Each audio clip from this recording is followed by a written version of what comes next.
എന്താണ് India's first life school എന്നൊക്കെ പറഞ്ഞ് ചെയ്തത്? എനിക്ക് മനസ്സിലായിട്ടില്ല. ഞാനും നിങ്ങളൊക്കെ സ്കൂളിൽ പഠിക്കുന്ന സമയത്ത് എന്തൊക്കെയല്ല സ്കൂളിൽ നിന്ന് എന്തൊക്കെ കിട്ടിയിട്ടില്ല, എന്തൊക്കെയാണ് കിട്ടേണ്ടത് എന്നുള്ളതിനെ പറ്റി നമ്മൾ കുറേ ചർച്ച ചെയ്തിട്ടില്ലേ? 1800-കളിലാണ് ഇവിടേക്ക് ഈ വ്യവസ്ഥാപിതമായ സിസ്റ്റം വരുന്നത്. തോമസ് മെക്കാളെ എന്ന് പറയുന്ന ആളാണ് ഇന്ത്യയിലേക്ക് ബ്രിട്ടീഷ് സിസ്റ്റം കൊണ്ടുവരുന്നത്. അയാൾക്ക് ആക്ച്വലി വേണ്ടത് എന്തായിരുന്നു അറിയോ? ഇൻഡസ്ട്രിയൽ റെവല്യൂഷൻ നടക്കുന്ന സമയമാണ്.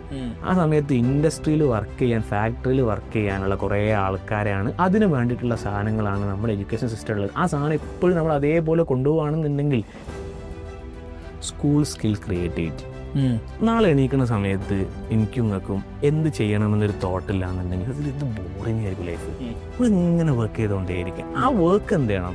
ഹാപ്പിനെസ് തരുന്നതായിരിക്കും. What is the definition of success? Please tell me. എനിക്ക് സന്തോഷം ഉണ്ടാവണം, അതാണ്. That is success for you. I should happily do what ever I am doing. ഇതാണ് എൻ്റെ ഡെഫിനിഷൻ. നമ്മൾ ആസിഡ് ബൾബ് വെച്ചിട്ടാണ് കളിക്കുന്നത്, കുട്ടികൾ വെച്ചിട്ടാണ്. അത്രയും കോൺഷ്യസ് ആയിരിക്കണം. നമ്മുടെ എൻവയോൺമെന്റ് നമ്മളെപ്പോഴും പറയും, if you are walking with 5 idiots, you are the 6th idiot. അത്രേ ഉള്ളൂ. നേരെ ഓപ്പോസിറ്റ് ആണ്. അതൊരു മൈൻഡ് സെറ്റ് ആണ്. അത് മൈൻഡ് സെറ്റ് ആണ്. ആ മൈൻഡ് സെറ്റ് സത്യത്തിൽ ഞാൻ പറയുന്നത് അത് ജനറ്റിക്കലി തന്നെ ഉണ്ടായിക്കോളണമെന്ന് നിർബന്ധമൊന്നുമില്ല. അത് നമുക്ക് ക്രിയേറ്റ് ചെയ്യാനും പറ്റും. അത് നമ്മുടെ സറൗണ്ടിങ്സ് അങ്ങനെ ആകുമ്പോൾ നമ്മൾ അങ്ങനെ ആയി മാറും എന്നുള്ളതാണ് എനിക്ക് തോന്നുന്നത്. എന്തിനു പഠിക്കണം? ഞാൻ എന്തെങ്കിലും ഒന്ന് ആവണം, എൻ്റെ ലൈഫിനൊരു പേർപ്പസ് ഉണ്ട്. ഈ ഒരു തോട്ടാണ് നമ്മൾ ഫസ്റ്റ് കുട്ടികൾക്ക് എന്ത് ചെയ്യുന്നത്, അത് ഇൻകൾക്കേറ്റ് ചെയ്യാനാണ് ശ്രമിക്കുന്നത്. അതൊരു ടാസ്ക് എന്താ അറിയോ? സ്വന്തം ഉപ്പാൻ്റെ കൂടെ സമയം സ്പെൻഡ് ചെയ്യുക, ഇരുന്നിട്ട് ഉപ്പാൻ്റെ ബയോഗ്രഫി ഉണ്ടാക്കുക. ഒരു കുട്ടി പറയുന്നു, എൻ്റെ ഉപ്പ 19ാമത്തെ വയസ്സിലാണ് ഗൾഫിൽ പോയത്, അന്ന് ആദ്യമായിട്ട് പോകുമ്പോഴാണ് എൻ്റെ ഉപ്പ കാലിൽ ചെരുപ്പിട്ടത് എന്നുള്ളത്. ഈ ബയോഗ്രഫി തയ്യാറാക്കാൻ വേണ്ടി അവന് ടാസ്ക് കൊടുത്തോണ്ടാണ് സ്വന്തം ഉപ്പ ആരാണെന്നുള്ളത് അറിയാൻ പറ്റിയത്, മനസ്സിലാക്കാൻ പറ്റിയത്.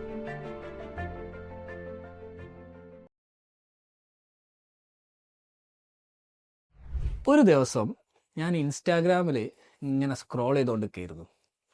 എന്താ പേര് പറയാ, ഡൂം സ്ക്രോളിങ്. അപ്പോൾ ഒരുത്തം പെട്ടെന്ന് മുന്നിൽ വന്നു. ഭയങ്കര അടിപൊളി ബാക്ക്ഗ്രൗണ്ട്, നല്ല വർത്തമാനം. അപ്പോൾ ഞാൻ അങ്ങനെ നോക്കി, ഓക്കെ നല്ല രസമുണ്ട് പറഞ്ഞിട്ട് ഞാൻ വീണ്ടും സ്ക്രോൾ ചെയ്ത് കണ്ടിന്യൂ ചെയ്തു. രണ്ടാമത് വീണ്ടും മൂപ്പര് എൻ്റെ മുന്നിൽ വന്നു. അന്ന് ബാക്ക്ഗ്രൗണ്ടിൽ നല്ല കോടയുണ്ട്, പിന്നെ ബാക്കിൽ മലകളുണ്ട്, കുറേ ലൈറ്റ്സൊക്കെ ഉണ്ട്, കുറേ കുട്ടികളും ഉണ്ട്. അപ്പോൾ എടാ ഇവൻ എന്താ പരിപാടി? അങ്ങനെ ഞാൻ ഭയങ്കര ക്യൂരിയസ് ആയി ഫോളോ ചെയ്ത് കുറച്ചുകൂടി വാഴുമ്പോൾ എനിക്ക് മനസ്സിലായി മൂപ്പര് ഒരു സ്കൂൾ എടുത്താണ്. വയനാടിൻ്റെ താഴ്വാരങ്ങളിൽ എന്ന് പറയാം എന്ന് മനസ്സിലായി. അങ്ങനെ ഞാനൊരു ദിവസം ക്യൂരിയോസിറ്റി കൂടി മൂപ്പരെ വിളിച്ച് പറഞ്ഞു, എനിക്കൊന്ന് നിങ്ങളെ കാണണം, നിങ്ങളെന്താ ചെയ്യുന്നത് നിങ്ങൾക്ക് മനസ്സിലായിട്ടില്ല എന്ന് പറഞ്ഞു. അവിടെ പോയി കണ്ടത് ഭയങ്കര സംഭവമായിരുന്നു. കാരണം കുട്ടികളൊക്കെ ഭയങ്കര എൻഗേജ്ഡ് ആയിട്ടുള്ളൊരു സ്കൂള്. അവിടെ പിന്നെ സ്റ്റാർട്ടപ്പുകൾ ഉണ്ടാക്കുന്നു, ഓൺട്രപ്രീനർഷിപ്പിനെ പറ്റി പഠിപ്പിക്കുന്നു. ഭയങ്കര ഹരം. നമ്മൾ 3 Idiots കണ്ടവർക്കറിയാം, അതിൻ്റെ അകത്ത് ഭയങ്കര രസമുണ്ടായിരുന്നു. ആ 3 ഫ്രണ്ട്സ് ഇങ്ങനെ പോയിട്ട് ഒരുമിച്ച് പഠിക്കുന്ന ആ ഒരു വൈബാണ് എനിക്ക് ഫീൽ ചെയ്തത്. അപ്പോൾ ഇന്ന് ഞാൻ പിടിച്ചു മൂപ്പരെ നമ്മളെ പോഡ്കാസ്റ്റിലേക്ക് കൊണ്ടുവന്നിട്ടുണ്ട്. അംജദ് ഓഫ് കാലിഫ് ലൈഫ് സ്കൂളാണ് നമ്മളെ കൂടെ ഉള്ളത്. Amjad, welcome to the show. Thank you for having me. ആദ്യം തന്നെ ഞാൻ ഒന്ന് മാറ്റി, ഞാൻ നിങ്ങളോട് നേരത്തെ പറഞ്ഞതല്ല ചോദിക്കാൻ പോണത്. എന്താണ് ഇന്ത്യാസ് ഫസ്റ്റ് ലൈഫ് സ്കൂൾ എന്നൊക്കെ പറഞ്ഞ് ചെയ്തത്? എനിക്ക് മനസ്സിലായിട്ടില്ല. ഏറ്റവും സിമ്പിളായിട്ട് പറയട്ടെ, ഞാനും നിങ്ങളൊക്കെ സ്കൂളിൽ പഠിക്കുന്ന സമയത്ത് എന്തൊക്കെയല്ല സ്കൂളിൽ നിന്ന് എന്തൊക്കെ കിട്ടിയിട്ടില്ല, എന്തൊക്കെയാണ് കിട്ടേണ്ടത് എന്നുള്ളതിനെ പറ്റി നമ്മൾ കുറേ ചർച്ച ചെയ്തിട്ടില്ലേ? സ്കൂൾ കഴിഞ്ഞതിന് ശേഷം, കോളേജ് കഴിഞ്ഞതിന് ശേഷം പറഞ്ഞിട്ടില്ലേ, എന്തിനാണ് നമ്മൾ ഇതൊക്കെ പഠിച്ചത്, പക്ഷെ ആവശ്യമുള്ള പല സാധനം കിട്ടിയിട്ടില്ല എന്നുള്ളൊരു തോട്ടുണ്ട്. കറക്റ്റ്. ആക്ച്വലി ആ ഒരു ഗ്യാപ്പ് അവിടെ മീറ്റ് ചെയ്യാൻ വേണ്ടിയിട്ടാണ് ലൈഫ് സ്കൂൾ എന്ന് പറയുന്നൊരു കൺസെപ്റ്റ് ഉണ്ടാകുന്നത്. മനുഷ്യന് ജീവിതത്തിലേക്ക് ആവശ്യമുള്ള കാര്യങ്ങൾ എഡ്യൂക്കേഷൻ്റെ കൂടെ തന്നെ, അതായത് നമ്മൾ ലൈഫിൽ നമ്മുടെ ചൈൽഡ്ഹുഡിൽ ഏറ്റവും പ്രധാനപ്പെട്ട സമയം സ്പെൻഡ് ചെയ്യുന്നത് സ്കൂളിലാണ്. വീട്ടിലുള്ളതിനേക്കാളും കൂടുതൽ സമയം നമ്മൾ അവിടെ സ്പെൻഡ് ചെയ്യുന്നത്. ആ സമയത്ത് നമ്മൾക്ക് അതിനുശേഷം സ്കൂളിങ്ങിനും കോളേജിനും ശേഷമുള്ള ലൈഫിലേക്ക് ആവശ്യമായിട്ടുള്ള കാര്യങ്ങൾ കിട്ടിയിട്ടില്ല എന്നുണ്ടെങ്കിൽ പിന്നെ എന്തിനാണ് സ്കൂളിലും കോളേജിലൊക്കെ പോകുന്നത്? ഈ ഒരു തോട്ടിൻ്റെ മുകളിലാണ് കാലിഫ് ലൈഫ് സ്കൂൾ എന്ന് പറയുന്ന ഒരു കൺസെപ്റ്റ് ഉണ്ടാവുക. SEO, പെയ്ഡ് ആഡ്സ്, ബ്രാൻഡിങ് പോലുള്ള ഡിജിറ്റൽ മാർക്കറ്റിംഗ് സർവീസസ് പ്രൊവൈഡ് ചെയ്യുന്ന കമ്പനിയാണ് Harrison co, which is a sponsor for this episode. അവരെ പറ്റി കൂടുതൽ ഡീറ്റെയിൽസ് ഡിസ്ക്രിപ്ഷനിലുണ്ട്. Do check it out. Now back to the episode. Okay, life സ്കൂളിലേക്ക് നമുക്ക് തിരിച്ചു വരാം. അതിന് മുമ്പ് അംജദിന്റെ കഥ കേൾക്കട്ടെ. അംജദിന്റെ കഥ എവിടെ നിന്നാണ് തുടങ്ങുന്നത്? യെസ്, അതായത് വെറുതെ ഇരിക്കാൻ താല്പര്യമില്ലാത്തൊരു കുട്ടി, മനുഷ്യന്മാരുമായിട്ട് ഇങ്ങനെ സംസാരിക്കുക, ഇടപഴകുക, എന്തെങ്കിലുമൊക്കെ ചെയ്തുകൊണ്ടിരിക്കുന്നതിൽ ഒരു ഇങ്ങനെ വെറുതെ ഇങ്ങനെ നിൽക്കുന്ന ഒരു സാധനത്തിൽ എന്തെങ്കിലും ഒരു ഡിസ്റപ്ഷൻ കൊണ്ടുവന്ന് അതിലൊരു ചേഞ്ച് ഇങ്ങനെ കാണുമ്പം ഒരു ഹാപ്പിനെസ് ഉണ്ടാവില്ലേ? ഈ ഹാപ്പിനെസ് ഭയങ്കരമായിട്ട് എൻജോയ് ചെയ്യുന്ന ഒരാൾ. ഇയാളെ സപ്പോർട്ട് ചെയ്യാൻ വേണ്ടിയിട്ട് ഫാദർ എഡ്യൂക്കേഷൻ ഫീൽഡിലുള്ളതാണ്, വർഷങ്ങളായിട്ട് ഈസ് എ കൗൺസിൽ സൈക്കോളജിസ്റ്റ് ആണ്. പ്ലസ് ഒരുപാട് സ്കൂളുകളിൽ പ്രിൻസിപ്പാളായിട്ടും എഡ്യൂക്കേഷനിസ്റ്റ് ആയിട്ട് നിന്ന ആളാണ്. അപ്പം ഫസ്റ്റ് ഇതിൻ്റെ ഒരു തോട്ട് വരുന്നത് ഉപ്പൻ്റെ അടുത്ത് തന്നെയാണ്. കാരണം ഉപ്പയും ഈ സാധനം സെയിം സാധനം പറയും, എന്ത് കുറേ ബുക്കത്തെ സാധനങ്ങൾ ഇങ്ങനെ കാണാതെ പഠിക്കുക, അത് നേരെ കൊണ്ടുപോയി എക്സാം എഴുതുക, ഇതിലപ്പുറത്തേക്ക് ഒരു മനുഷ്യന് ആവശ്യമുള്ള കാര്യങ്ങൾ എന്താണോ ഇത് കിട്ടുന്നില്ല എന്നുള്ളത്. അപ്പം അതുകൊണ്ട് തന്നെ നമ്മളാണല്ലോ സ്വന്തം വാപ്പക്ക് മക്കളായിരിക്കുമല്ലോ പരീക്ഷണ വസ്തുക്കൾ എന്ന് പറയുന്നത്. അപ്പൊ അതുകൊണ്ട് സ്കൂൾ എന്തായാലും വിട്ടേ പറ്റുള്ളൂ. കാരണം 10th പാസ്സാവണം, SLCന്റെ സർട്ടിഫിക്കറ്റ് വേണം, ആ സംഭവം ജോലി കിട്ടൂല. അത് അല്ലെങ്കിൽ മാത്രമല്ല സമൂഹത്തിൽ നിൽക്കാനും പറ്റൂല. ഇയാൾ എന്ത് ഭ്രാന്തനാന്ന് ചോദിക്കും അല്ലെ? ഇപ്പൊ നമ്മൾ വേറെ എന്ത് ആശയങ്ങൾ കൊണ്ടുവരാണെങ്കിലും ആൾക്കാർ ഫസ്റ്റ് ചോദിക്കുന്നത് ഇയാൾക്ക് എവിടെയോ എന്തോ, അല്ലെങ്കിൽ പിന്നെ പറയും ബുദ്ധി കൂടിയിട്ട് ഭ്രാന്തായെന്നത് അല്ലെ? ആ ഒരു സാധിച്ച് അപ്പോൾ ഉപ്പ സ്കൂള് റൺ ചെയ്യുന്നുണ്ട് എന്നൊക്കെ ഉണ്ടെന്നുണ്ടെങ്കിലും അതിന് പുറമെ എന്തെങ്കിലുമൊക്കെ ഒരു എക്സ്പീരിയൻസ് ക്രിയേറ്റ് ചെയ്യുക എന്നുള്ളത് ഉപ്പ സ്റ്റാർട്ടിങ് മുതലേ ഞങ്ങൾക്ക് എല്ലാവർക്കും തരുന്നൊരു സാധനമാണ്. ഇപ്പോൾ ഫോർ എക്സാമ്പിൾ എവിടെ ക്യാമ്പുകൾ, ട്രെയിനിങ്, പ്രോഗ്രാംസ് ഉണ്ടെന്നുണ്ടെങ്കിൽ പത്രത്തിൽ കണ്ടു കഴിഞ്ഞാൽ അപ്പം വിടും. നമുക്ക് ഒരു ആസ് എ ചൈൽഡ് ചിലപ്പോൾ നമ്മളെ വെക്കേഷൻ്റെ സമയമായിരിക്കും, ഒന്ന് ബോറിങ് പോയാൽ അതൊക്കെ അന്ന് ഒരു പക്ഷേ ഇനീഷ്യൽ സ്റ്റേജിൽ തുടങ്ങിയിട്ടുണ്ടാവും. പക്ഷെ ഇങ്ങനെ നമ്മൾ കുറേ ട്രെയിനിങ് പ്രോഗ്രാംസിലൊക്കെ പോകുമ്പോൾ കാണുന്നത് എന്താ വെച്ച് കഴിഞ്ഞാൽ വ്യത്യസ്തരായിട്ടുള്ള കുറേ മനുഷ്യന്മാരെ നമുക്ക് കാണാൻ പറ്റും. ശരി, നമ്മളിപ്പോൾ സ്കൂളിൽ പോകുമ്പോൾ എന്ന് വെച്ചാൽ ആദ്യത്തെ ഒരു 2 ആഴ്ചയൊക്കെ നമുക്ക് സ്കൂളിൽ അപരിചിതരുണ്ടാവുള്ളൂ. പിന്നെ അത് നമ്മുടെ കംഫർട്ട് സോണാണ്. പിന്നെ നമുക്ക് അവിടെ എന്തും ചെയ്യാം. അതേ സമയത്ത് നമ്മൾ ഒരു ക്യാമ്പുകളിലും പ്രോഗ്രാമിലും ട്രെയിനിങ്സിലൊക്കെ പോകുമ്പോൾ സംഭവിക്കുന്നത് എന്താ വെച്ച് കഴിഞ്ഞാൽ ഇതുവരെ കാണാത്ത കുറേ മനുഷ്യന്മാരാണ്. ഇങ്ങനെ കുറേ മനുഷ്യന്മാരുമായിട്ട് മിങ്കിൾ ചെയ്യാൻ, ഇടപഴകാനുള്ള അവസരങ്ങൾ നമുക്ക് കിട്ടുന്നു. ആ കിട്ടിയതിന് ശേഷം കുറേ ഇൻസൈറ്റ്സ് ഒക്കെ കിട്ടുന്നു. അപ്പം നമ്മൾ അറിയാതെ നമ്മളുടെ ഉള്ളിലുള്ള നമ്മൾ എന്താണെന്നുള്ളത് നമുക്ക് ഐഡന്റിഫൈ ചെയ്യാൻ പറ്റി എന്നുള്ളതാണ്. അതായത് വേറെ നമുക്കൊരാളുടെ അടുത്ത്, നിങ്ങളുടെ അടുത്ത് നിങ്ങൾക്ക് എന്തെങ്കിലും ഒരു സാധനം കിട്ടുകയാണെന്നുണ്ടെങ്കിൽ ഇത് ആക്ച്വലി പൂർത്തിയാവുന്ന, ആ സൈക്കിള് പൂർത്തിയാവില്ല, അത് വേറൊരാൾ കൂടി നമ്മൾ ഷെയർ ചെയ്യുമ്പോഴാണ്. അപ്പൊ ചെറുപ്പത്തിൽ തന്നെ ഇപ്പൊ നന്നായിട്ട് ട്രെയിനിങ്ങുകളും ക്ലാസ്സുകളൊക്കെ പോകുമ്പോൾ തന്നെ എന്നെ കൂടെ കൊണ്ടുപോകും. ആ കൂട്ടത്തിൽ എന്ത് ചെയ്യും, എനിക്കും ചില സമയത്തൊക്കെ ഞാനൊരു 8ാം ക്ലാസ് 9ാം ക്ലാസ് നിന്ന് മറ്റുള്ളവർക്ക് ട്രെയിനിങ് എടുക്കാൻ തുടങ്ങിയിട്ടുണ്ട്. ബാക്കിയുള്ളവരെ പഠിപ്പിക്കലാണ് ആക്ച്വലി ബെസ്റ്റ് പഠന രീതി എന്ന് ഞാൻ മനസ്സിലാക്കി. അതിൽ വേറെ ഇതുണ്ട്, നമ്മളൊരാളോട് പറയുന്നൊരു സാധനം നമ്മൾ കുറച്ചെങ്കിലും ട്രൂത്ത്ഫുൾ ആണെങ്കിൽ നമ്മളെ ലൈഫിൽ എന്ത് ചെയ്യണം, അത് അപ്ലൈ ചെയ്യണം. അതെ, നമ്മൾ ഗാന്ധിജിനെ പറ്റി, ഗാന്ധിജിന്റെ ഒരു അനുഭവം പറഞ്ഞു, ഉപ്പിന്റെ ഒരു സംഭവം പറഞ്ഞിട്ടുണ്ടല്ലോ. അതേപോലെ തന്നെ ഉപ്പിന്റെ സംഭവം എന്താണ് എനിക്കറിയില്ല. ഗാന്ധിജിന്റെ അടുത്ത് ഒരു അമ്മ വന്നിട്ട് മോനെ പറ്റിയിട്ട് ഒരു പരാതി പറയാണ്. ഈ മോൻ ഇടക്കിടക്ക് എന്ത് ചെയ്യും, ഉപ്പ് ഇങ്ങനെ തിന്നു, ഈ ദുശ്ശീലം എന്ത് ചെയ്യണം മാറ്റാൻ വേണ്ടിയിട്ട് നിങ്ങളൊന്ന് ഉപദേശിക്കണം എന്ന് പറഞ്ഞിട്ടാണ് ഗാന്ധിജിന്റെ അടുത്ത് വരിക. പക്ഷെ ഗാന്ധിജി സത്യത്തിൽ എന്ത് ചെയ്യില്ല, ആ മോനെ അന്ന് ഉപദേശിക്കാനൊന്നും നിൽക്കില്ല. ഒരു സമയം പറഞ്ഞിട്ട് ഇത്ര സമയം കഴിഞ്ഞിട്ട് വാ എന്ന് പറഞ്ഞു. അങ്ങനെ കുറച്ച് ദിവസം കഴിഞ്ഞിട്ട് പറഞ്ഞു കഴിഞ്ഞതിന് ശേഷം കുറച്ച് ദിവസം കഴിഞ്ഞിട്ട് വീണ്ടും വരാൻ പറഞ്ഞു. അങ്ങനെ ആ കുട്ടി വന്ന് നോക്കിയപ്പോൾ അന്ന് പറഞ്ഞത് മോനോട് ഉപദേശിച്ചു, ഇത് നല്ലതല്ല, ഇത് ചെയ്യരുത്, ഉപ്പ് അങ്ങനെ തിന്നരുത് എന്നൊക്കെയുള്ള സാധനങ്ങളൊക്കെ പറഞ്ഞു. ആ പാരന്റ് ആണോ അല്ലെങ്കിൽ കൂടെ ഉള്ള ആൾക്കാരാണോ അറിയില്ല, ഗാന്ധിനോട് ചോദിച്ചു, ഈ സെയിം സാധനം പോലെ ആദ്യം വന്നപ്പോൾ നിങ്ങൾക്ക് പറഞ്ഞാൽ പോരെ എന്ന് ചോദിച്ചു. അപ്പൊ ഗാന്ധിജി പറഞ്ഞ സാധനം എന്താ വെച്ച് കഴിഞ്ഞാല്, ആക്ച്വലി എനിക്കും ഈ സ്വഭാവം ഉണ്ടായിരുന്നു, ഞാനും നല്ലോണം എന്തായിരുന്നു ഉപ്പ് തിന്നുന്ന ആളായിരുന്നു. അപ്പൊ ഞാൻ ഈ സാധനം ചെയ്തുകൊണ്ട് വേറെ ആളെ ഉപദേശിക്കാൻ ഞാൻ അർഹനല്ല എന്നുള്ള തോട്ടാണ് അയാളോട് അവരോട് വീണ്ടും വേറെ ദിവസം വരാൻ പറഞ്ഞെന്നുള്ളത്. നമ്മൾ ടീച്ചിങ്ങിൽ, ഒരു മെന്ററിങ്ങിൽ കാര്യമായിട്ട് നമ്മൾ ചെയ്യേണ്ട ഒരു കാര്യം എന്ന് ഞാൻ വിശ്വസിക്കുന്നത്, നമ്മൾ സാധനം പറയുന്നതോടുകൂടി അതവിടെ അസെപ്റ്റീവായിട്ട് എന്ത് ചെയ്തു വന്നു. മീൻസ് നമ്മളും കൂടി എന്ത് ചെയ്യണം അതിൽ നമ്മൾക്ക് ഉറപ്പില്ലാത്ത, നമുക്ക് വിശ്വാസമില്ലാത്ത, നമ്മൾ വാല്യൂ ആയിട്ട് ഫോളോ ചെയ്യാത്ത ഒരു സാധനം എന്ത് ചെയ്യാൻ പറ്റൂല, ബാക്കിയുള്ളവർക്ക് പറഞ്ഞു കൊടുക്കാൻ പറ്റൂല. അത് നമ്മൾ വെറുതെ ഒരു കോച്ചാവാന്ന് പറഞ്ഞിട്ട് മാത്രം നിന്നിട്ട് കാര്യമൊന്നുമില്ല. അപ്പോൾ അത് സ്വന്തം ലൈഫിലേക്കും കൂടി വരുമ്പോൾ നമ്മൾ ബാക്കിയുള്ള ആളുകളെ ട്രെയിനൊക്കെ ചെയ്യുമ്പോൾ സ്വാഭാവികമായിട്ടും നമുക്കാണ് ഗ്രോത്ത് ഉണ്ടാവുക. ഈ കമ്പൈൻഡ് സ്റ്റഡി നടത്തുന്ന സമയത്ത് കുട്ടികൾ പറയാറുണ്ട്, ചില കുട്ടികൾക്ക് കമ്പൈൻഡ് സ്റ്റഡി പറഞ്ഞു കൊടുക്കാൻ ഭയങ്കര താല്പര്യമാണ്. കാരണം ഈ പറഞ്ഞു കൊടുക്കുമ്പോൾ എന്ത് ചെയ്യും, അവരുടെ കൺസെപ്റ്റും കൂടി മാറും. അവർക്ക് കുറച്ചും കൂടിയും ക്ലാരിറ്റി അവർക്ക് കിട്ടും.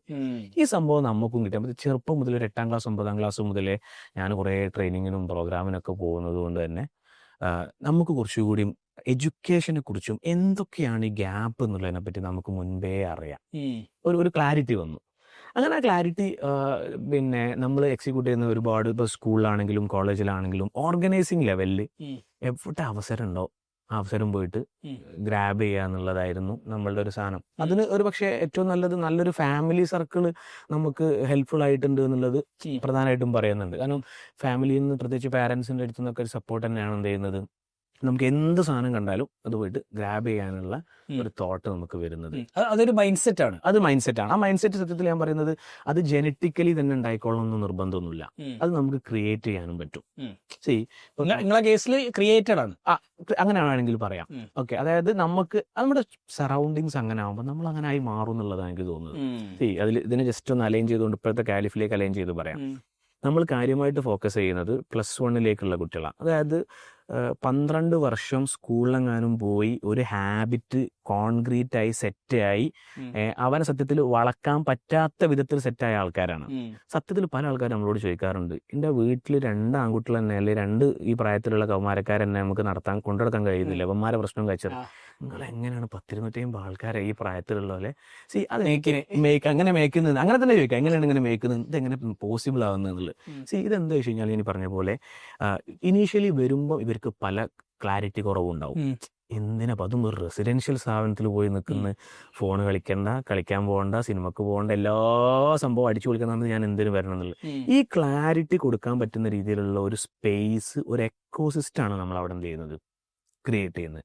അങ്ങനെ ക്രിയേറ്റ് ചെയ്യുന്നതോടുകൂടി എന്തിനു പഠിക്കണം, ഞാൻ എന്തെങ്കിലും ഒന്ന് ആവണം, എൻ്റെ ലൈഫിനൊരു പേർപ്പസ് ഉണ്ട്, ഈ ഒരു തോട്ടാണ് നമ്മൾ ഫസ്റ്റ് കുട്ടികൾക്ക് എന്ത് ചെയ്യുന്നത്, അത് ഇൻകൾക്കേറ്റ് ചെയ്യാനാണ് ശ്രമിക്കുന്നത്. ഇത് ക്രിയേറ്റ് ചെയ്ത് കഴിഞ്ഞാണല്ലോ ഒരു കുട്ടിനെ നമ്മൾ ബാക്ക് നടക്കേണ്ട കാര്യമൊന്നുമില്ല, ബാക്കി അവർ പോയിക്കോളും. ഇപ്പോൾ ക്യൂരിയോസിറ്റി എന്ന് പറയുന്ന ഫാക്ടറാണ് എഡ്യൂക്കേഷനിൽ ഞാൻ മനസ്സിലാക്കുന്ന മെയിൻ കൺസെപ്റ്റ്. അതായത് നിങ്ങൾക്ക് നിങ്ങളെ കുട്ടിക്ക് എന്തെങ്കിലും ഒരു ഫാക്ടറിൽ ക്യൂരിയസ് ആക്കാനൊക്കെ പറ്റുന്നുണ്ടെന്നുണ്ടെങ്കിൽ പിന്നെ നിങ്ങൾ പഠിപ്പിക്കണ്ട. എന്തുകൊണ്ടും ചോദിച്ചുകൊണ്ടേയിരിക്കണം. എല്ലെങ്കിലും പുതിയ കാലത്ത് ഞാൻ അങ്ങനെ ചോദിക്കുന്നത്, ഈ ടെക്സ്റ്റ് ബുക്കിലുള്ള സാധനങ്ങൾ എല്ലാം ഒരു 10 മിനിറ്റിൽ സമയം കൊണ്ട് ChatGPT നമുക്ക് സമ്മപ്പ് ചെയ്ത് തരുന്നൊരു സമയം. ഇനി വേണ്ട, പ്രത്യേകിച്ച് നമ്മുടെ എഡ്യൂക്കേഷൻ സിസ്റ്റത്തിനെ, പ്രത്യേകിച്ച് നമ്മൾ CBSE ആവട്ടെ, കേരള ബോർഡിലൊക്കെ സംഭവിക്കുന്നത്, ടീച്ചേഴ്സ് 250 ദിവസം കൊണ്ട് പഠിപ്പിക്കുന്ന സാധനം കുട്ടികൾ ക്ലാസ്സിൽ ഇരിക്കുമ്പോൾ തന്നെ അവർക്കറിയാം ഈ ടീച്ചർ പറയുന്നതിനേക്കാളും അടിപൊളിയായിട്ട് യൂട്യൂബിലെ ക്യാപ്സ്യൂൾ ക്ലാസ്സിൽ എന്ത് ചെയ്യും, മക്കളെ ഇത് മാത്രം പഠിച്ചാൽ മതി, ഇത് എക്സാമിന് ചോദിക്കാന്ന് പറഞ്ഞിട്ട് വരും. പിന്നെ ഞാൻ എന്തിനാണ് ഈ ക്ലാസ്സിൽ അവരൊക്കെ അജാസ് ആവട്ടെ, എജുപോർട്ട് ആവട്ടെ, സൈലം ആവട്ടെ, അങ്ങനെ ആരൊക്കെ ഇത്തരത്തിൽ ഈ ഫീൽഡിൽ ഉണ്ടെന്നുണ്ട്, അവർ ഏറ്റവും അടിപൊളിയായിട്ടുള്ള ക്ലാസ്സുകൾ അവർ കൊടുക്കുന്നുണ്ട്. അതിന്റെ പ്ലസ് ആൻഡ് മൈനസിലേക്ക് ഞാൻ പോകുന്നില്ല. പക്ഷെ കുട്ടികളുടെ മനസ്സിൽ എന്തുണ്ട്, ഇങ്ങനെ എന്തായാലും എക്സാമിന് എഴുതാനുള്ള സാധനം എവിടെ നിന്ന് കിട്ടുന്നുണ്ട്, യൂട്യൂബിൽ നിന്നോ ChatGPT നിന്നോ കിട്ടും. പിന്നെ എന്തിന് ഞാൻ സ്കൂളിൽ പോകുന്നു? അപ്പൊ അവിടെ ഒരു ടീച്ചർ ചെയ്യേണ്ട ധർമ്മം തന്നെ എന്താ, ഈ കുട്ടിക്ക് ടെക്സ്റ്റ് ബുക്ക് അപ്പുറത്തേക്ക് എന്തെങ്കിലും കൊടുക്കാൻ പറ്റുമെങ്കിലേ ഞാൻ വിശ്വസിക്കുന്നുള്ളൂ അയാൾ ടീച്ചർ അല്ലെങ്കിൽ മെന്റർ എന്ന് പറയാൻ പറ്റുള്ളൂ. ബാക്കിയുള്ളതൊക്കെ നിലവിൽ അവൈലബിൾ ആയിട്ടുള്ള സോഴ്സ് ഒന്നും അവർക്ക് കിട്ടാവുന്നതേ ഉള്ളൂ. അറ്റ്ലീസ്റ്റ് ആ സോഴ്സിലേക്ക് കുട്ടികളൊന്ന് ആക്സസ് ചെയ്യിപ്പിക്കാനുള്ള ഒരു മൂഡെങ്കിലും ഒരു ടീച്ചർക്ക് ക്രിയേറ്റ് ചെയ്യാൻ പറ്റും. ഇപ്പൊ ഞാൻ നേരത്തെ പറഞ്ഞ പോലെ ആ ഒരു എക്കോസിസ്റ്റത്തിൽ മെയിൻ ഫാക്ടറാണ് ഈ കുട്ടികളെ ഈ ഒരു മൈൻഡ് റീപ്രോഗ്രാം ചെയ്യണം. ഈ റീപ്രോഗ്രാമിങ് ഈ സിമ്പിൾ പ്രോസസ് അല്ല. എന്തിനാണ് ഞാൻ പേർപ്പസ് എന്ന് പറയുന്ന സാധനമൊക്കെ നമ്മൾ ഈ സെൽഫ് ഹെൽപ്പ് ബുക്ക് കുറേ എണ്ണം ഇറങ്ങിയോണ്ട് സത്യത്തിൽ നല്ല ഇന്ത്യയും കൂടി റിലവൻസ് ഇല്ലാതായിട്ടുണ്ട്. കുറേ മോട്ടിവേഷൻ ബുക്സ്, ഈ മോട്ടിവേഷൻ സ്പീക്കേഴ്സ് ഒക്കെ വരുന്നുണ്ട്. അതിൽ ചില പോയിന്റ്സുകളൊക്കെ ഭയങ്കര ഇമ്പോർട്ടൻ്റ് ആയിട്ടുള്ള കാര്യങ്ങളാണ്. അതിൽ പിന്നെ ഈ പേർപ്പസ് എന്ന് പറയുന്ന സാധനം അവനവൻ എന്തിനാണ്. ഇപ്പൊ നിങ്ങൾ ഈ കോം ഷോ നടത്തുമ്പോൾ വേറെ എന്ത് ഒബ്ജക്റ്റീവ്സ് ഉണ്ടെന്നുണ്ടെങ്കിലും നമുക്കൊരു പേർപ്പസ് ഉണ്ടല്ലോ. നമ്മൾ കാരണം കുറച്ച് മനുഷ്യന്മാരെ നമുക്ക് എന്ത് ചെയ്യാം, ജീവിതം മാറ്റാൻ പറ്റും, ഇൻസ്പയർ ചെയ്യാൻ പറ്റും. ഇതൊരു പേർപ്പസ് ആണ്, അതിൽ സാറ്റിസ്ഫാക്ഷൻ കണ്ടെത്താൻ പറ്റും. ഈ സാധനം കണ്ടെത്തി കഴിഞ്ഞാൽ പിന്നെ അടിപൊളിയാണ്. ഇത് കുട്ടികൾക്ക് ക്രിയേറ്റ് ചെയ്യാം. നമ്മൾ ഒരിക്കലും എന്തല്ല ഇത് നമുക്കിത് രാവിലെ 9 to 5 ജോബാണെന്നുള്ളൊരു തോട്ടേ നമുക്ക് എന്ത് ചെയ്യൂല, വരൂല. We are living actually, not just part of ലൈഫായി മാറും. തീർച്ചയായിട്ടും. എന്നോട് പല ആൾക്കാരും ചോദിക്കാറുണ്ട്, പിന്നെ ഇങ്ങനെ കുട്ടികളെ കൂടെ തന്നെ ജീവിക്കുന്നത് മടുക്കുന്നില്ലേ? അതായത് കുട്ടികളെ കുറെ പ്രശ്നങ്ങളൊക്കെ ഇതിന്റെ ഭാഗമാണ് പ്രശ്നങ്ങളും ഉണ്ടാവുന്നത്. ആക്ച്വലി എന്നെ സംബന്ധിച്ചിടത്തോളം ഇതാണ് എൻ്റെ ലൈഫ്. ഞാനിതിൽ ആസ്വാദനം കണ്ടെത്തുന്നു എന്നുള്ളതാണ്.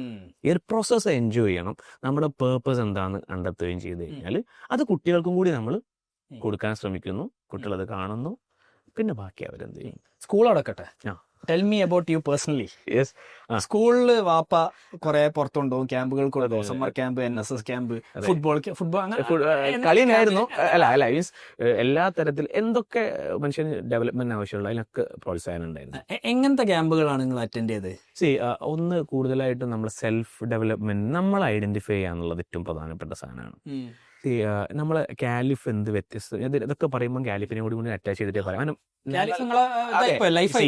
ഇതിൽ നിന്ന് എടുത്തിട്ടാണ് അതിലേക്ക് വരുന്നത്. നമ്മളെ ലൈഫിലുണ്ടായ നമ്മുടെ കണ്ടെത്തലുകളാണ് നമ്മുടെ എഡ്യൂക്കേഷൻ സിസ്റ്റത്തിലേക്ക് കൊണ്ടുവരുന്നത്. കാലിഫിന്റെ ഏറ്റവും പ്രധാനപ്പെട്ട ഒരു സ്പെഷ്യാലിറ്റി എന്താണെന്ന് വെച്ച് കഴിഞ്ഞാൽ, എല്ലാവർക്കും അറിയുന്ന 10 ലൈഫ് സ്കില്ലുകളുണ്ട്. ഇത് WHO പറയുന്ന 10 ലൈഫ് സ്കില്ലുകൾ. ഫോർ എക്സാമ്പിൾ, ഫസ്റ്റ് വൺ അതിൽ സെൽഫ് അവയർനെസ് ആണ്. Empathy, creative thinking, critical thinking, decision making, problem solving, coping up with stress, ഇങ്ങനെ കുറേ സാധനമുണ്ട്. അതിൽ ഫസ്റ്റ് വൺ സെൽഫ് അവയർനെസ് ആണ്. ഞാൻ എന്താ, ഞാൻ ആരാ. ഇതൊരു കുട്ടിക്ക് കണ്ടെത്താൻ കഴിയാവുന്നതാണ് ഏറ്റവും പ്രധാനം. ഇത് നമ്മൾ ഈ ക്യാമ്പുകളിൽ സെഷനുകളിലൊക്കെ പോകുമ്പോൾ അൾട്ടിമേറ്റ്ലി സംഭവിക്കുന്ന എന്താ വെച്ച് കഴിഞ്ഞാൽ, ഫസ്റ്റ് സ്കില്ല്, ലൈഫ് സ്കില്ല് എന്ന് പറയുന്ന സാധനം അത് കിട്ടും. We find our self. Yes. ഇത് കിട്ടിക്കഴിഞ്ഞോട് കൂടിയാണ് പിന്നെ നമുക്ക് ബാക്കി എല്ലാ സ്കില്ലുകളിലേക്കും പോകാനുള്ള സ്പേസ് ക്രിയേറ്റ് ആവുന്നത്. അതെ, സൈമൺസനൊക്കെ പറഞ്ഞ പോലെ സ്റ്റാർട്ട് വിത്ത് വൈ. ആ വൈ കിട്ടും. Yes, that's it. നമ്മൾ വെറുതെ അല്ല ജീവിക്കുന്നത്. നമ്മൾക്ക് ഇങ്ങനെയൊക്കെ സാധനങ്ങളുണ്ട്, അവനവൻ്റെ പൊട്ടൻഷ്യൽ മനസ്സിലാക്കുക എന്നുള്ളത് വളരെ ഇമ്പോർട്ടൻ്റ് ആണ്. ഞാൻ ഇങ്ങനെയുള്ള കുറേ സെഷൻസ്, ട്രെയിനിങ്സ് എന്ന് പറയുമ്പോൾ ജസ്റ്റ് കുറേ മോട്ടിവേഷൻ അങ്ങനെ കണക്കാക്കരുത്. നമ്മളിപ്പോഴും ഞാനും വീഡിയോ ഇൻസ്റ്റാഗ്രാമിൽ ഇടുമ്പോൾ പല ആൾക്കാരും പറയുന്നത് മോട്ടിവേഷണൽ സ്പീക്കർ. ആക്ച്വലി എനിക്ക് മോട്ടിവേഷണൽ സ്പീക്കർ എന്നുള്ള ടാഗ് ലൈനിൽ അറിയപ്പെടാൻ ഒരു താല്പര്യമില്ല. പേഴ്സണലി വെറും മോട്ടിവേഷൻ മാത്രം കൊടുക്കുന്ന ഒരു എന്താ പറയാ, ഒരു കോൺട്രവേഴ്ഷ്യൽ സാധനമായിരിക്കാൻ വേണ്ടി ലൈഫിൽ ഒന്നും ആവാതെ വെറും ഒരു മോട്ടിവേഷൻ മാത്രം നമ്മൾ കൊടുക്കുന്നതിൽ എത്രമാത്രം റെലവൻസ് ഉണ്ട് എന്നുള്ളത് ചിന്തിക്കേണ്ടതാണ്. ചിലപ്പോൾ ചില കുട്ടികൾ നമ്മുടെ തിന്നിട്ടൊക്കെ പറയും, സാർ എനിക്കൊരു ട്രെയിനർ ആവണം, എനിക്കൊരു മോട്ടിവേഷണൽ സ്പീക്കറാണ്. ഞാൻ അവരോട് പറയും, അത് ആക്ച്വലി ഒരു കരിയറാണോ?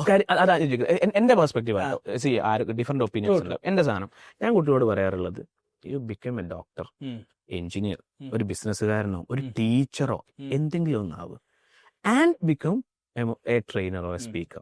അതല്ലാതെ മോട്ടിവേഷണൽ സ്പീക്കർ അല്ലെങ്കിൽ ട്രെയിനർ എന്നുള്ളത് എന്ത് ചെയ്യരുത്, ഒരു കരിയർ ആയിട്ട് മാത്രം അതെന്ത് ചെയ്യരുത് കൊണ്ട്. കാരണം അത് പ്രത്യേകിച്ച് പുതിയ കാലത്ത് അതിനെ ഭയങ്കരമായിട്ട് എന്ത് ചെയ്തിട്ടുണ്ട്, അത് ഒരു ബയാസ്ഡ് ഇൻഡസ്ട്രി ആയിട്ട് എന്ത് ചെയ്തിട്ടുണ്ട്, മാറിയിട്ടുണ്ട് എന്നുള്ളതാണ് എൻ്റെ ഒരു തോട്ട്. കറക്റ്റ്. എൻ്റെ മോന്റെ ഫ്രണ്ട്സിന്റെ ഇടയിൽ ഞാൻ അറിയപ്പെടുന്ന ആക്ച്വലി യൂട്യൂബർ അങ്ങനെ ഒരു കരിയർ ഉണ്ട്. അതെ അതെ അതെ. അത് നമ്മൾ യൂട്യൂബ് എന്നുള്ള ഒരു മീഡിയം യൂസ് ചെയ്യുന്നു, ബാക്കിയുള്ളവരെ പഠിപ്പിക്കാൻ. അപ്പൊ ഞാനൊരു യൂട്യൂബറായി. പക്ഷെ ഞാൻ യൂട്യൂബർ അല്ല, ഞാനൊരു ഇ-കൊമേഴ്സ് സ്പെഷ്യലിസ്റ്റ് ആണ്. റൈറ്റ്. അതെ. അതേപോലെ തന്നെ നമ്മൾ ഞാനിപ്പോ ഈ സെഷൻസിൽ പങ്കെടുത്തു എന്നൊക്കെ പറയുമ്പോൾ ആൾക്കാരെ മനസ്സിൽ ഫസ്റ്റ് വരുന്നതിന് ഒറ്റ ടൈമുകളുണ്ട്, മോട്ടിവേഷണൽ സ്പീക്കർ. എല്ലാ ട്രെയിനിങ്സും മോട്ടിവേഷൻ അല്ല, അതിൽ different problem solving, decision making, ഇതൊക്കെ ഒരു വലിയ സ്കില്ലാ. ഈ സ്കില്ല് ആക്ച്വലി ഉണ്ടാവണ്ടേ നമ്മളെ കുട്ടികൾക്ക്. ഫോർ എക്സാമ്പിൾ ഞാൻ പറയാം, നമ്മൾ ഓരോരുത്തരും ഇതിപ്പോൾ നമ്മൾ ഈ സംസാരം കേൾക്കുന്ന അല്ലെങ്കിൽ നമ്മുടെ ഫ്രണ്ട് സർക്കിളിലൊക്കെ ഉള്ള ആൾക്കാർ ജസ്റ്റ് ഒന്ന് ചിന്തിച്ച് നോക്കുക. നമ്മളൊരു ഫോട്ടോ ഒരു ടൂറ് പോയിട്ട് എടുത്തിട്ട് ഇതിൽ ബെസ്റ്റ് ഫോട്ടോ ഏതാണെന്ന് ചൂസ് ചെയ്യാൻ എത്ര സമയം എടുക്കുന്നുണ്ട്? അതിൽ ഫിൽട്ടർ ഏതാണെന്ന് ചൂസ് ചെയ്യാൻ എത്ര സമയം എടുക്കുന്നുണ്ട്? ഏറ്റവും കൂടുതൽ സമയം പാട്ടിടാൻ എത്ര സമയം എടുക്കുക? പാട്ടൊക്കെ എനിക്ക് ചിന്തിക്കാൻ പോലും വയ്യ. അതാ പറഞ്ഞത്. അങ്ങനെ ഒരു നമ്മൾ സമയമല്ല അവിടെ പോകുന്നത്. കറക്റ്റ് വേണ്ട. നീ കുറച്ചുകൂടി ഡീപ്പായിട്ട് പറയാം. ഡ്രസ്സ് എടുക്കാൻ പോണ സമയത്ത് നമ്മൾ എത്ര സമയം സ്പെൻഡ് ചെയ്യും? അതല്ല ഞാൻ എപ്പോഴും അത് ഒരു ടെൻഷനും ഇല്ല. ഷാനെ പോലെ വലിയ വലിയ ആളുകളൊക്കെ മാർക്ക് സക്കർബർഗ്, സ്റ്റീവ് ജോബ്സ് ഒക്കെ ഒരേ കൈൻഡ് ഓഫ് സൈക്കോളജി ഇതാണ്. അതിന് സമയം കളയാൻ അവർക്കില്ല. കറക്റ്റ്. രാവിലെ വാർഡ്രോബ് നോക്കിയിട്ട് ഇന്ന് ഏത് കിട്ടും, എന്നിട്ട് നമ്മൾ ഇങ്ങനെ ചിന്തിക്കുക ഇന്നലെ ഇതിട്ടത് കൊണ്ട് ഇന്ന് ഇടണ്ട, എന്തിനാ സമയം കളയുന്നത് എന്നുള്ളതാണ്. ഇതൊരു ഡിസിഷൻ, ഇതൊരു സ്കില്ല. എന്നാൽ ചില ആൾക്കാർക്ക് നോക്കുന്നുണ്ട് ഒരു പ്രശ്നം ഉണ്ടാവില്ലല്ലോ. Quick decision makers. ഏത് സ്റ്റാർട്ടപ്സ് ആവട്ടെ, ലൈഫിൽ സക്സസ്ഫുൾ ആയിട്ടുള്ള ആൾക്കാരെ ജസ്റ്റ് നോക്കി കഴിഞ്ഞാൽ വേഗം മനസ്സിലാവുന്ന ക്വിക്ക് ഡിസിഷൻ മേക്കേഴ്സ് ആയിരിക്കും. എന്ത് ചെയ്യും? ക്യുക്ക് എന്ന് പറയുമ്പോൾ അത് പ്രോംപ്റ്റ് ആയിട്ട് എടുക്കുമ്പോൾ എന്ത് ചെയ്യണം? വയസ്സാവാന്നുള്ളതും കൂടി ഉണ്ട്. ആ വയസ്സായ ഡിസിഷൻ ചിലത് 10-ൽ 1-2 പാളിയേക്കാം, പക്ഷെ ബാക്കി 8 എന്താണ്? കഴിച്ചിലായി. ആ ഡിസിഷൻ മേക്കിംഗ് ഓൺ ടൈമിലാവുന്നത് കൊണ്ട് $1 million ബിസിനസ്സുകൾ ഉണ്ടാക്കി എത്ര ആൾക്കാരുണ്ട്, ലൈഫിൽ സക്സസ്ഫുൾ ആയിട്ടുള്ള എത്ര ആൾക്കാരുണ്ട്. അപ്പൊ ഇതൊരു സ്കില്ലല്ലേ. ഇപ്പൊ ഡിസിഷൻ മേക്കിംഗ് മാത്രം ട്രെയിനിങ് കൊടുക്കാൻ പറ്റും. എവറിത്തിങ് ക്യാൻ ബി ട്രെയിൻഡ് എന്നുള്ളതാണ് ഞാൻ മനസ്സിലാക്കുന്നത് സാധനം.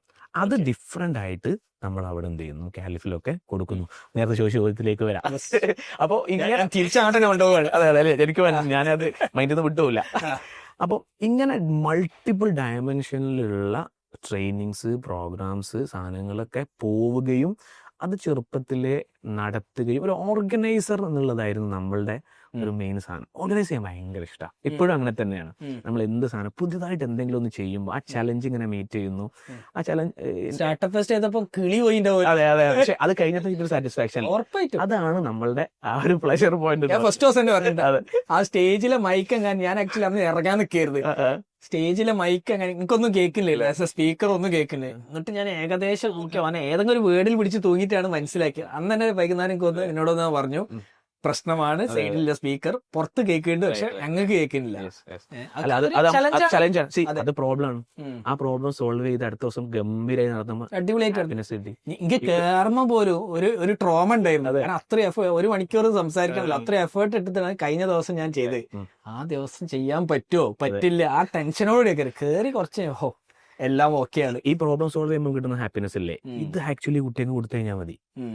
അവർ ബാക്കി അത് ത്രില്ല് കണ്ടെത്തും. ഇപ്പം മൈക്രോസോഫ്റ്റിന് ടു ഡു എന്ന് പറയുന്ന ഒരു സാധനമാണ്. ഇപ്പം ഞാനൊക്കെ നമ്മളെ വർക്കുകൾ ഓൺ ടൈമിലൊക്കെ ചെയ്യാൻ വേണ്ടി ചെയ്യുന്ന സാധനം.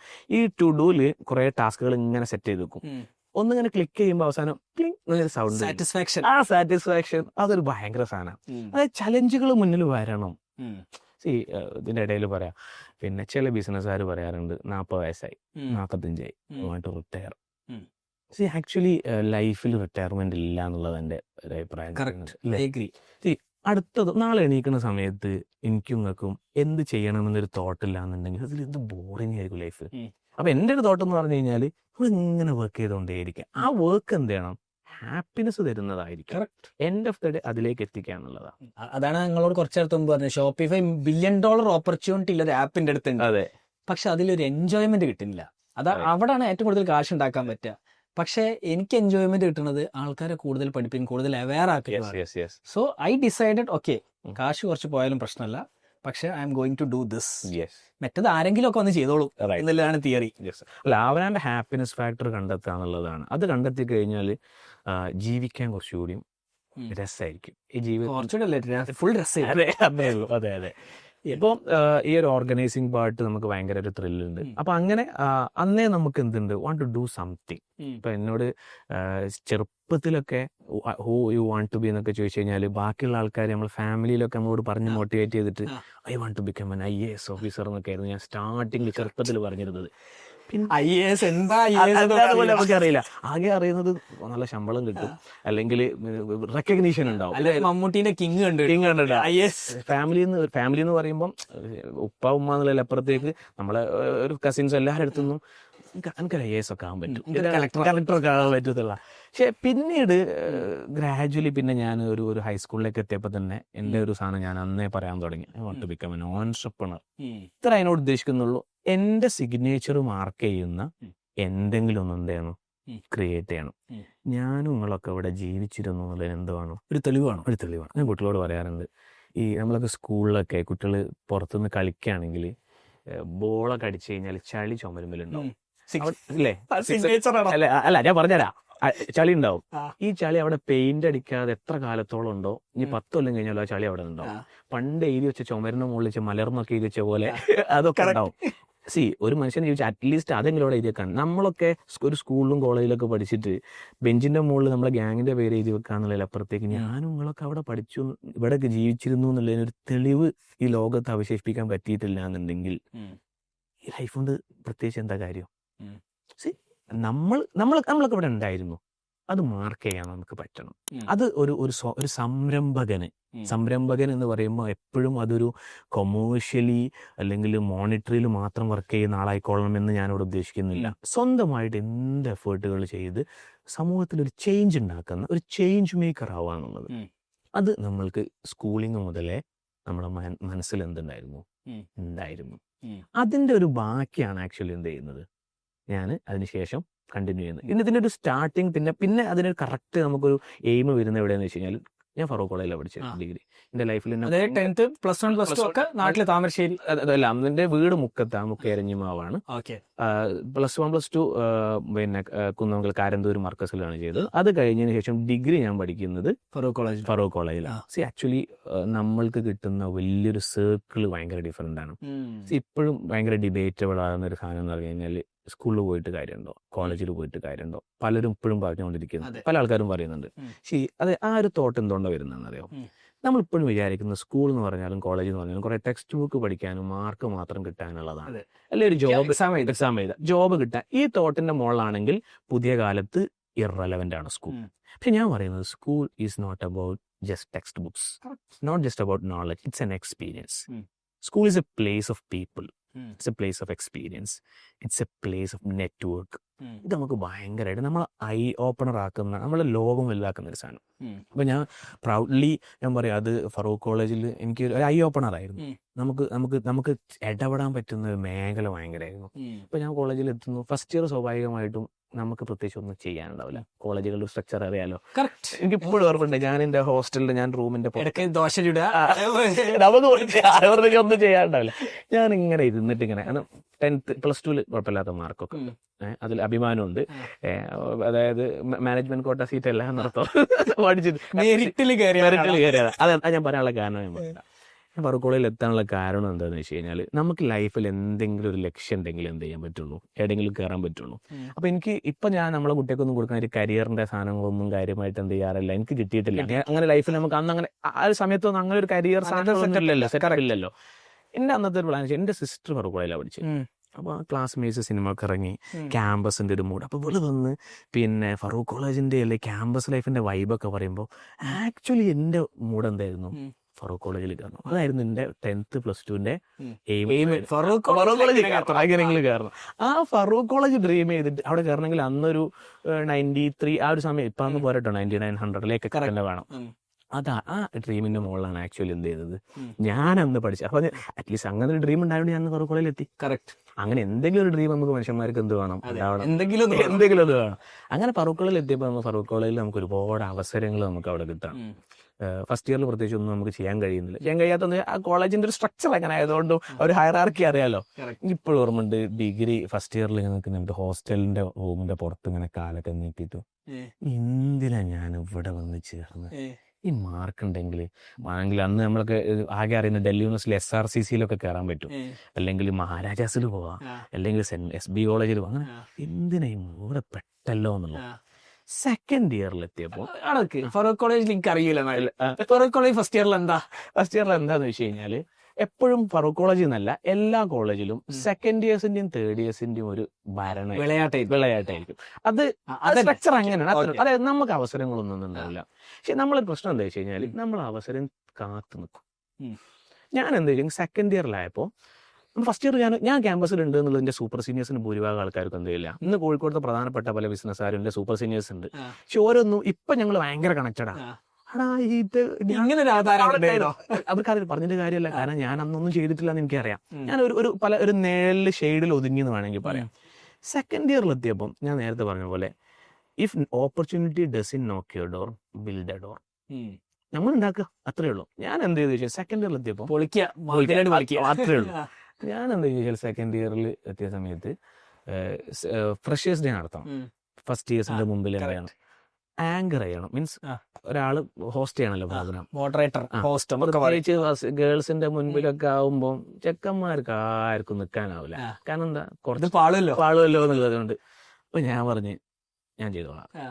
അങ്ങനെ സെക്കൻഡ് ഇയറിലാണ് ആക്ച്വലി. ശരിക്കും എനിക്ക് ഫറോക്കോളിൽ 2 ഇയറേ ഉള്ളൂ ഞാൻ പറയാം. കാരണം ഫസ്റ്റ് ഇയറിന്റെ എന്നെ വിളിച്ചിടത്തോളം ഞാൻ അത് പോയി. ഒന്നുമില്ല. പ്രത്യേകിച്ച് അവിടെ ഓപ്പർച്യൂണിറ്റീസ് മാനേജ്മെന്റ് ഫെസ്റ്റുകളൊക്കെയാണ് ഫറോക്കോളിൽ ഏറ്റവും വലിയ സാധനം എന്ന് പറയുന്നത്. അതിലൊന്നും പോകാൻ അവസരം എനിക്ക് കിട്ടിയിട്ടില്ലെങ്കിൽ അതിനെ വലിയ ധാരണയില്ല ഫസ്റ്റ് ഇയറിൽ കാര്യമായിട്ട്. സെക്കൻഡ് ഇയറിലെത്തിയപ്പോൾ ഈ പ്രോഗ്രാമിന് ഞാൻ ഏറ്റെടുത്തു, ഞാൻ ചെയ്തോളാം. ഈ ആങ്കറിങ് അങ്ങോട്ട് ചെയ്തപ്പോൾ പടച്ചോന്റെ കാരണം കൊണ്ട് ഇതങ്ങോട്ട് ക്ലിക്കായി.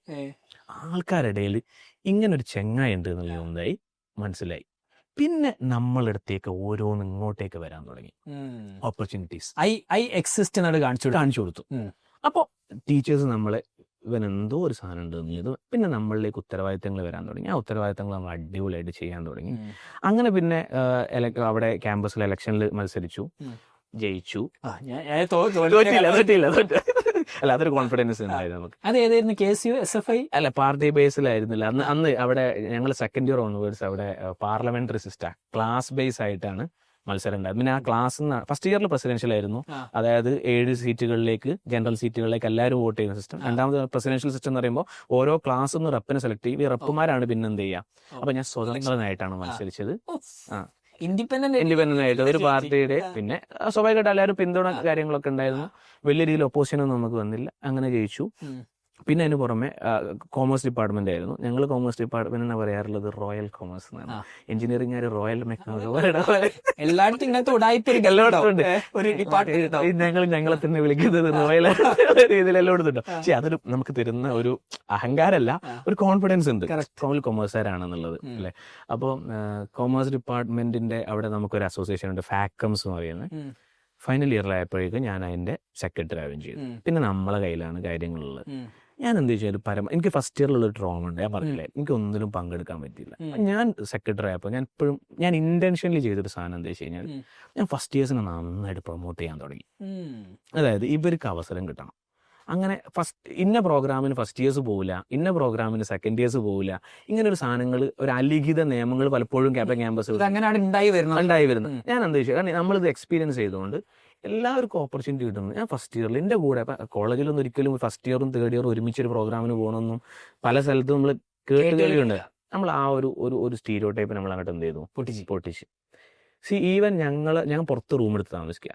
ആ റൂമിൽ പോലും ഞാൻ ഫസ്റ്റ് ഇയേഴ്സിൽ ഒരുത്തനെയാണ് എന്ത് ചെയ്തത് ഞങ്ങളുടെ റൂമിലേക്ക് ഉണ്ടായിട്ടുണ്ട്. അവനിപ്പോഴും കൂടെ ഉണ്ട്. ഇപ്പൊ ഇന്ന് ഉദാഹരണത്തിന് നിഷാന്ത് നിസാർ എന്ന് പറയും, ദ ലോഗോ ബ്രാഞ്ച് ഞാൻ കണ്ടിരുന്നു. മോഡറേറ്റർ കിടില ചങ്ങായ, മോഡറേറ്ററാണ്. മോഡറേറ്റർ ആയത് ഇപ്പോൾ ക്രിയേറ്റീവ്, ദ ലോഗോ ബ്രാൻഡിന്റെ ക്രിയേറ്റീവ് ഹെഡാണ്. ഹാരിസും പിന്നെ ബ്രാൻഡ് സ്വാമി ജോബി.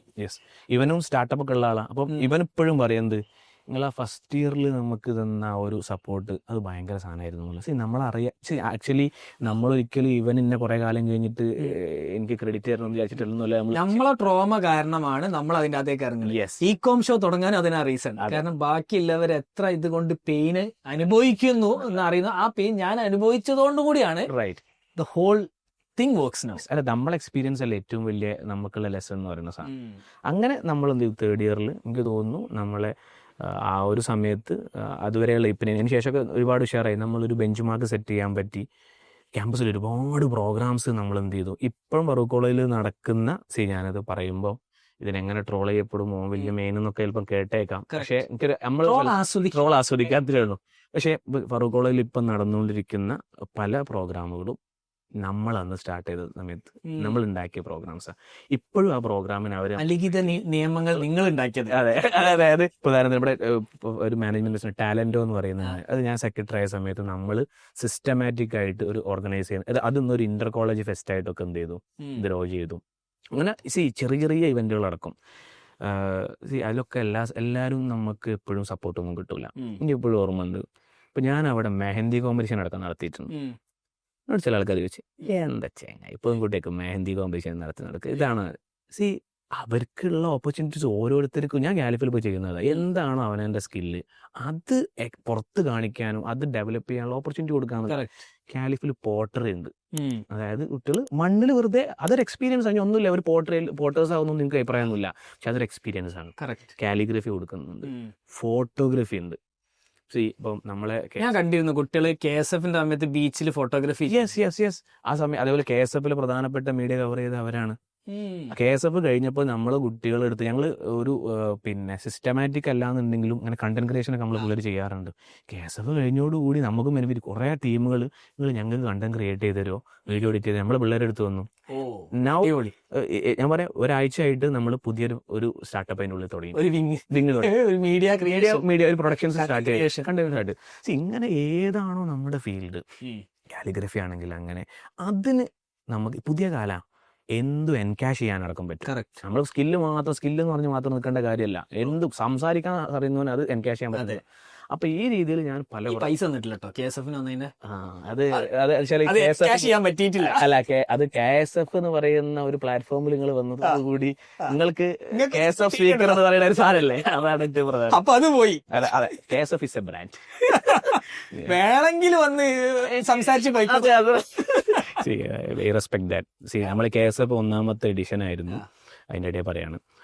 എന്നാലും ഈ പ്രോഗ്രാം ഈ ഒരു സ്കെയിലാവും നമ്മൾ പ്രതീക്ഷയില്ല. ഏറ്റവും നമ്മൾ അപ്രീഷിയേറ്റ് ചെയ്യുന്ന സാധനം നമ്മളെ സ്പീക്കേഴ്സ്, നിങ്ങളൊക്കെ സ്പീക്കർ ഒറ്റ കോളിലാണ് നമ്മളെ സ്പീക്കേഴ്സ് ഒക്കെ കുറച്ചുകൂടി. അതെ, അതായത് നിങ്ങളാണെങ്കിലും ഏത് സ്പീക്കേഴ്സ് ആണെങ്കിലും ഇങ്ങനെ നല്ല ഇന്റൻഷൻ ആണല്ലോ, ഇതുകൊണ്ട് കാര്യമുണ്ട്. ഒരാൾ പോലും നമ്മളോട് എന്ത് ചെയ്യുന്നില്ല, ഇത്ര പൈസ തന്നാലേ വരും നമ്മളോട് എന്ത് ചെയ്തിട്ടില്ല, പറഞ്ഞിട്ടില്ല. അത് ഞാൻ മനസ്സിലാക്കുന്നത് നമുക്കൊരു സാധനം ഉണ്ടെന്ന് അതിനെ സപ്പോർട്ട് ചെയ്യാൻ എന്തുണ്ട്, നമ്മുടെ ചുറ്റും ഓപ്പർച്യൂണിറ്റീസ് ഉണ്ട്, അത് കണ്ടെത്തിയാൽ മതി. ഓക്കെ, അപ്പൊ നിങ്ങളെ ഞാൻ അങ്ങനെ എന്ത് ചെയ്തു, നിങ്ങൾ യാദൃച്ഛികമായിട്ടാണെങ്കിലും പിന്നെ ഈ നെറ്റ്വർക്ക് നമ്മൾ ഇങ്ങനെ ഉപയോഗപ്പെടുത്തിക്കൊണ്ടേയിരിക്കും. ശരി, ഞാൻ എങ്ങനെയെങ്കിലും ശരിയാക്കി എടുത്തോളാം. അതെ അല്ല, എന്താണെങ്കിലും എവിടെയെങ്കിലും ഒരു ഉപകാരപ്പെടും. ഡൗട്ടില്ല. ഓക്കെ, അപ്പൊ നമ്മളിവിടെ പറഞ്ഞത് എനിക്ക് ഫുള്ള് പോയി. അല്ല, അതായത് കോളേജ് ലൈഫിൽ.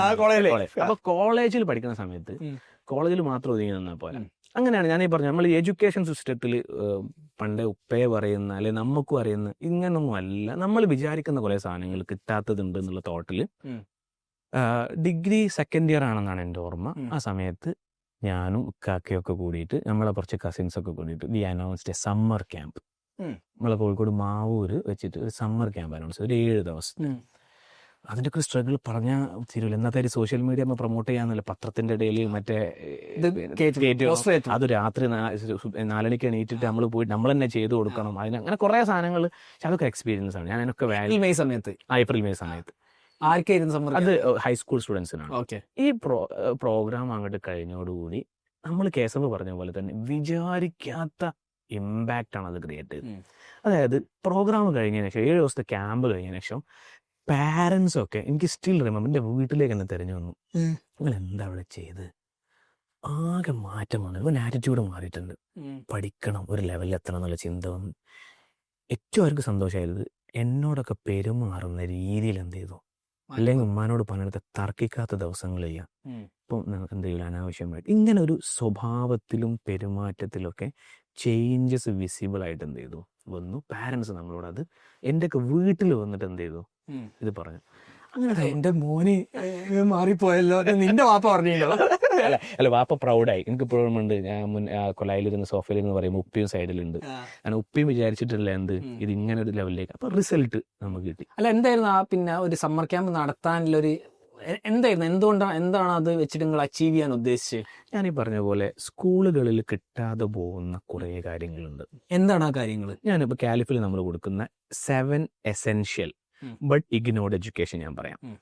First one health education, 2 financial literacy, wealth education. തൊട്ടിട്ടേ ഇല്ല. സ്കൂളുകൾക്ക് സ്വന്തമായിട്ട് സിലബസ് ഉണ്ട്, ടെക്സ്റ്റ് ബുക്ക് ഉണ്ട്. പക്ഷേ ടെക്സ്റ്റ് ബുക്ക് മാത്രമല്ല, ആക്ടിവിറ്റി ഓറിയന്റഡ് ആയിട്ട് പഠിക്കും. ഞാൻ ഉദാഹരണത്തിന് പറയാം, എത്ര കുട്ടികൾ നമുക്കറിയാം 19ാം വയസ്സിൽ മറ്റേ റോക്കറ്റ്, മറ്റേ മണി ചെയിൻ എന്നൊക്കെ പറഞ്ഞിട്ട് കോടികൾ മിസ്സാക്കിയ അല്ലേ, ATM കാർഡിന്റെ പരിപാടി എന്നൊക്കെ പറഞ്ഞാൽ നമ്മളെ നാട്ടിൽ സത്യത്തിൽ ഈ ഇല്ലീഗലായിട്ടും അല്ലെങ്കിൽ ഒരു ഡാർക്ക് ഷെയ്ഡിൽ നിന്നുകൊണ്ട് ആ രീതിയിൽ പൈസ ഉണ്ടാക്കാൻ ശ്രമിക്കുന്നത്. ഇതൊക്കെ വലിയ വലിയ സ്കാമുകളിൽ പോയിട്ട് വിടുന്ന ഒരുപാട് ആൾക്കാരുണ്ട്. ലിറ്ററസി കൊടുക്കേണ്ടതുണ്ട്. സ്റ്റാർട്ടപ്സ്, നമ്മൾ സ്റ്റാർട്ടപ്പ് ഉണ്ടാകുമ്പോഴൊക്കെ നമ്മൾ ഫസ്റ്റ് ചിന്തിക്കേണ്ടത് നമ്മൾ ലേൺ ചെയ്യണം ആദ്യം നമ്മുടെ സറൗണ്ടിങ്സ്. നമുക്ക് അതിനുള്ള ഒരു അറ്റ്മോസ്ഫിയർ, സക്സസ്ഫുൾ ആയിട്ടുള്ള ആൾക്കാരുടെ നമുക്ക് പഠിക്കും ചെയ്യുമ്പോഴാണ് നമുക്ക് അതിലേക്കുള്ള ഒരു ത്വര വരുന്നത്. അപ്പോൾ financial literacy education. Relationship education, മനുഷ്യന്മാർ തമ്മിൽ എങ്ങനെ അല്ലേ, ഇന്റർപേഴ്സണൽ സ്കിൽസ്, പിന്നെ സോഷ്യൽ റെസ്പോൺസിബിലിറ്റി സ്കിൽസ്. നമുക്ക് ഇതിനൊക്കെ പ്രൊജക്റ്റുകൾ ഉണ്ട് കേട്ടോ. ഇതൊന്നും വെറുതെ ടെക്സ്റ്റ് ബുക്കിൽ മാത്രം ചുമരിന്റെ ഉള്ളിൽ മാത്രം നിൽക്കുന്ന പരിപാടിയല്ല. അൾട്ടിമേറ്റ്ലി ഇതൊക്കെ live practical sessions. For example, പിന്നെ നമ്മൾ കുട്ടികളോട് പറയും നല്ല വൃത്തിയുള്ള മാന്യമായ ഡ്രസ്സ് ധരിക്കണം എന്ന് പറയും. നമ്മളിതിങ്ങനെ വെറുതെ പറഞ്ഞ് കുട്ടികളെ ഇമ്പോസ് ചെയ്തിട്ടൊന്നും കാര്യമൊന്നുമില്ല. We have to show them. നമുക്ക് ഒരു മൊഡ്യൂളാണ് ആക്ച്വലി അത്. മനസ്സിലായോ? CBSE ആണോ കേരള ആണോ? നമ്മൾ പ്ലസ് 1 പ്ലസ് 2 ആണെങ്കിൽ നമ്മൾ സർട്ടിഫിക്കറ്റ് കൊടുക്കണമെങ്കിൽ നമ്മളൊരു ബോർഡിന്റെ ചെയ്തേ പറ്റുള്ളൂ. So we are providing Kerala state ബോർഡിന്റെ എഡ്യൂക്കേഷൻ ആണ് കൊടുക്കുന്നത്. പക്ഷെ അത് സർട്ടിഫിക്കറ്റ് മാറ്ററിന് പോകുമ്പോൾ അതിന്റെ കൂടെ പാരലൽ ആയിട്ടുള്ള സിസ്റ്റമാറ്റിക് ആയിട്ടുള്ള കാലിഫ് ഇന്റഗ്രേറ്റഡ് സിലബസ് കരിക്കുലാണ് നമ്മൾ ഫോളോ ചെയ്യുന്നത്. നിങ്ങളെ സ്വന്തം കരിക്കുലം ബേസിക്കലി. പക്ഷേ സർട്ടിഫിക്കറ്റ് നിങ്ങൾ കേരള സർട്ടിഫിക്കറ്റ് അതെന്തായാലും കൊടുത്തേ പറ്റുള്ളൂ. അല്ലെങ്കിൽ പ്ലസ് 2 കഴിയുമ്പോൾ കുട്ടിക്ക് എന്തുണ്ടാവില്ല, അടുത്ത ഹയർ എഡ്യൂക്കേഷൻ പോകാൻ പറ്റില്ല. നമ്മൾ ഒരിക്കലും സ്റ്റാർട്ടപ്പുകളെ പ്രൊമോട്ട് ചെയ്യേണ്ടതെന്ന് പറഞ്ഞാൽ ഞാൻ കുട്ടികളോട് പറയാറുണ്ട്, ഒരൊറ്റ പഠിത്തം നിർത്താൻ പറ്റില്ല. You have to continue studies. ഇത്രയേ ഉള്ളൂ. അപ്പോ എന്താ നമ്മൾ പറഞ്ഞേ, നിങ്ങൾ ഇത് കൊടുത്ത് ഏത്, പിന്നെ നിങ്ങൾ സർട്ടിഫിക്കറ്റ് കൊടുക്കുന്നു, നിങ്ങളെ സിലബസ് പറഞ്ഞു, നമ്മളെ എസെൻഷ്യൽ എഡ്യൂക്കേഷൻ. ഇതൊക്കെ ഉണ്ടായി കഴിഞ്ഞാലാണ് നമുക്ക് സക്സസ് ഉണ്ടാവുക. വിജയിക്കൽ എങ്ങനെയാന്നുള്ളത് ആക്ച്വലി എന്താ വിജയം നമുക്കറിയാം. ഞാൻ വല്ലാതെ ഡീപ്പായിട്ട് പോകണ്ടോന്ന് തിരിച്ചുകൊണ്ടുവരാൻ കഴിയില്ല. ഞാനും പക്ഷെ നല്ല രസം, നമ്മളിങ്ങനെ അങ്ങനെ സംസാരിക്കാൻ നമുക്ക് ഒരു ഓപ്പർച്യൂണിറ്റി കിട്ടുമ്പോഴേ 7 അവിടെ നിർത്തി.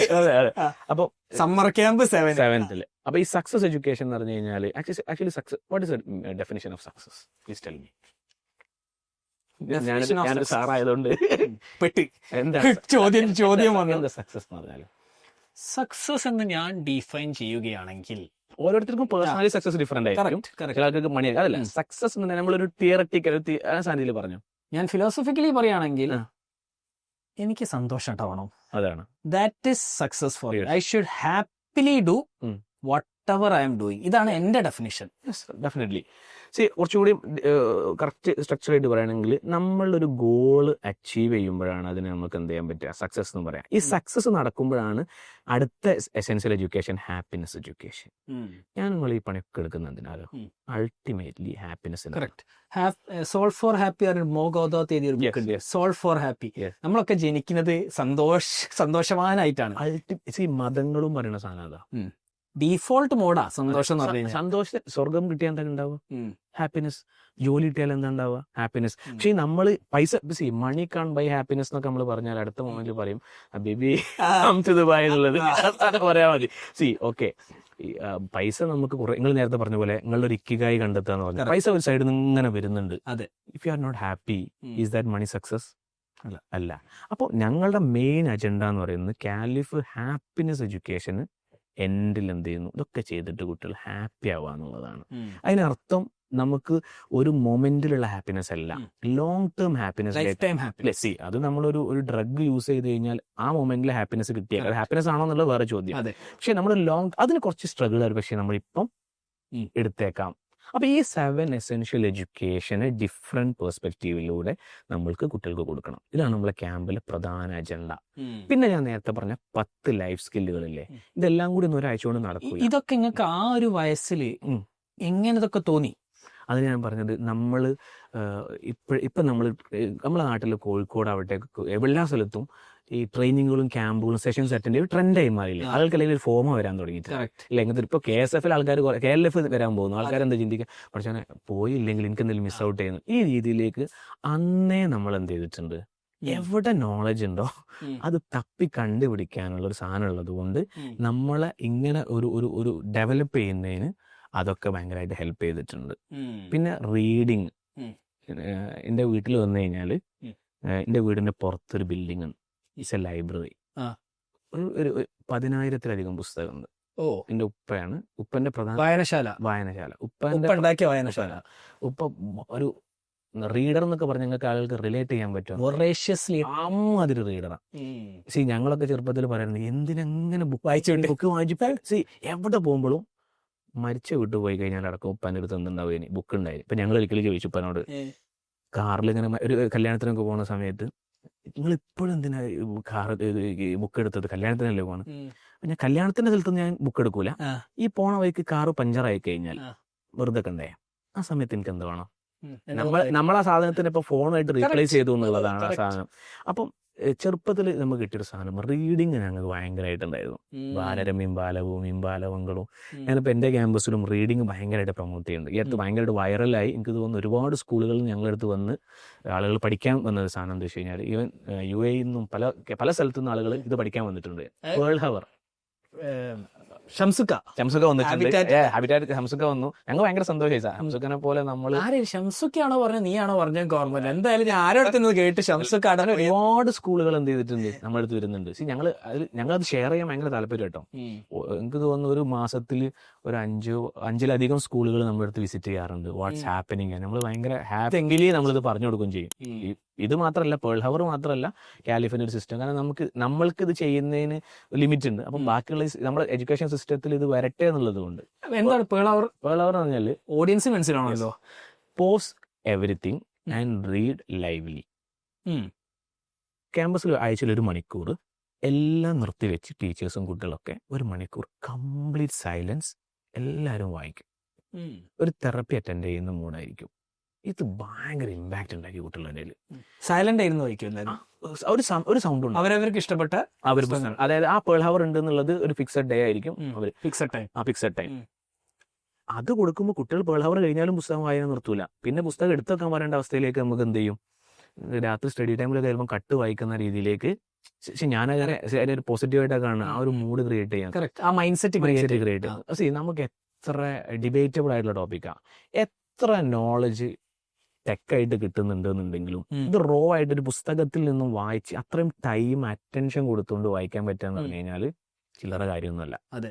അപ്പം 32-ാം വയസ്സാവേണ്ടി വന്നു കേട്ടോ ഞാൻ റീഡിങ് ഇൻകൾക്കേറ്റ് ചെയ്യാൻ. അത് കുറെ ട്രോമകൾ കാരണം അവസാനം റീഡിങ് ചെയ്ത്. അത് സക്സസ്ഫുൾ ആയിട്ടുള്ള ഭൂരിഭാഗം ആളുകൾ എടുത്തു കഴിഞ്ഞാൽ കോമൺലി നമ്മൾ കാണാൻ പറ്റുന്ന ഒരു ഫാക്ടർ നല്ല റീഡേഴ്സ് ആയിരിക്കും എന്നുള്ളതാണ്.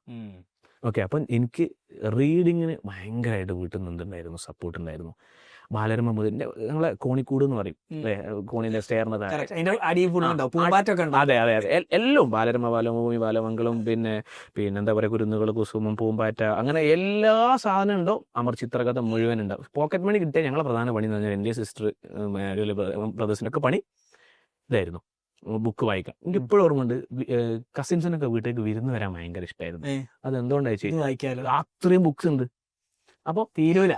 അപ്പൊ ലൈബ്രറിയിൽ മെമ്പർഷിപ്പ്. എനിക്കും അതൊക്കെ ഓർമ്മ വരുന്നത്, അങ്ങനെ വായിക്കാൻ പോയിരുന്നല്ലോ, ആ വീട്ടിൽ പോയിരുന്നല്ലോ, അത് വായിച്ചിരുന്നല്ലോ. നമ്മളെ ചൈൽഡ്ഹുഡ് നൊസ്റ്റാൾജിയ, എൻ്റെ ഒരു പ്രധാനപ്പെട്ട നൊസ്റ്റാൾജിയ ഈ പുസ്തകം വായിച്ചതാണ്. അതൊരുപാട് ബെനിഫിറ്റ്സ് തരുന്നുണ്ട്. ഇപ്പോൾ ഞാനിപ്പോൾ ഒരു കോണ്ടന്റ് ക്രിയേഷൻ അല്ലെങ്കിൽ നമ്മൾ വീഡിയോസ് ഒക്കെ എടുക്കുകയാണെന്നുണ്ടെങ്കിലും നമുക്ക് ഇങ്ങനെ സംസാരിക്കാനുള്ള സ്കിൽ കിട്ടി. ഞാൻ മനസ്സിലാക്കുന്നത് എൻ്റെ വൊക്കാബുലറി ഡെവലപ്പ് ചെയ്തത് ഡെഫിനറ്റ്ലി റീഡിംഗ് എന്നാണ്. അക്ഷരത്തെറ്റില്ലാതെ ഇംഗ്ലീഷും മലയാളം എഴുതാൻ പറ്റുന്നത് നമുക്ക് റീഡിംഗ് എന്നാണ്. പക്ഷെ ഇതിൻ്റെ റെലവൻസ് എത്രമാത്രം ആളുകൾ തിരിച്ചറിയുന്നുണ്ട് എന്നുള്ളത് വളരെ. അപ്പോൾ ഞാനീ പറഞ്ഞ റീഡിംഗ് ഒരു ഫാക്ടറായിരുന്നു. നമ്മൾ അറ്റൻഡ് ചെയ്ത പ്രോഗ്രാമുകൾ, നമ്മുടെ സർക്കിൾ അങ്ങനെ ക്രിയേറ്റ് ചെയ്യുക എന്നുള്ളത് വളരെ ഇമ്പോർട്ടൻ്റ് ആണ്. ഞാൻ പറഞ്ഞു, ഞാൻ ഫറൂഖ് കോളേജിൽ പഠിക്കുന്ന സമയത്തിടക്കം നമ്മളെ ചടപ്പിക്കാൻ ഒരുപാട് ആൾക്കാരുണ്ട്, ഇഷ്ടം പോലെ. അതാണ് കൂടുതൽ ഉണ്ടാവുക.